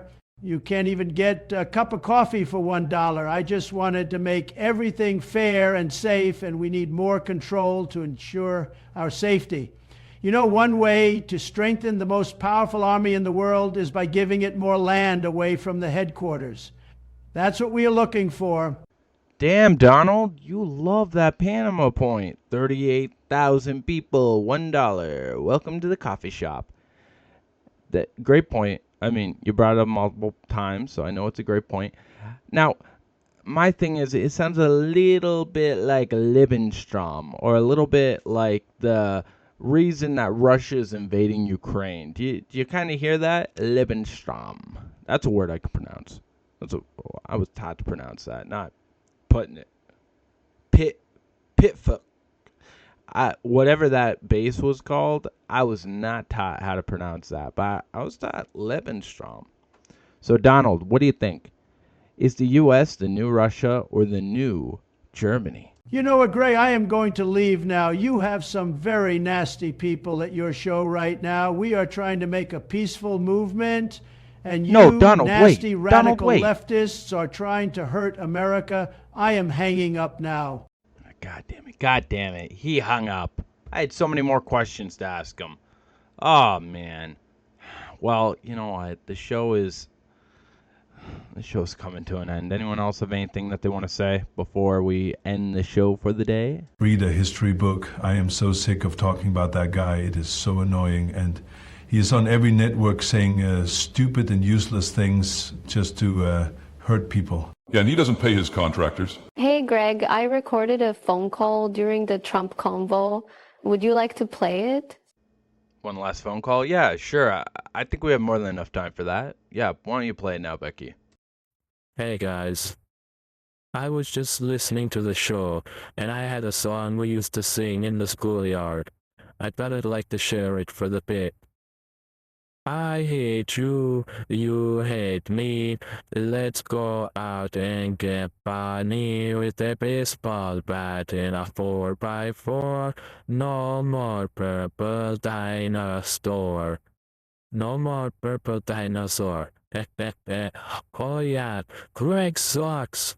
I suck. Bro, you have the worst voice of all time. Okay, Becky, Benji, I think we're all ready to go now. We have to go for Ross and Cruz. So, thank you everyone for watching the show today. We're heading out. We had Arnold. We had Dagoth. We had numerous callers, including that crazy lady. And we had the new almost president of the United States and the world's richest man. We had a pretty big show today, guys. I just want to thank you all for joining us, and we hope to see you back tomorrow when we go on air. Okay, thank you. Have a good one from the Arnold and Greg show. I like that. We're the AG. We're not the AP. Okay, is this off now? Ugh. What a phone call. I'm so sick. Oh, that phone call took forever, bro. What do you mean?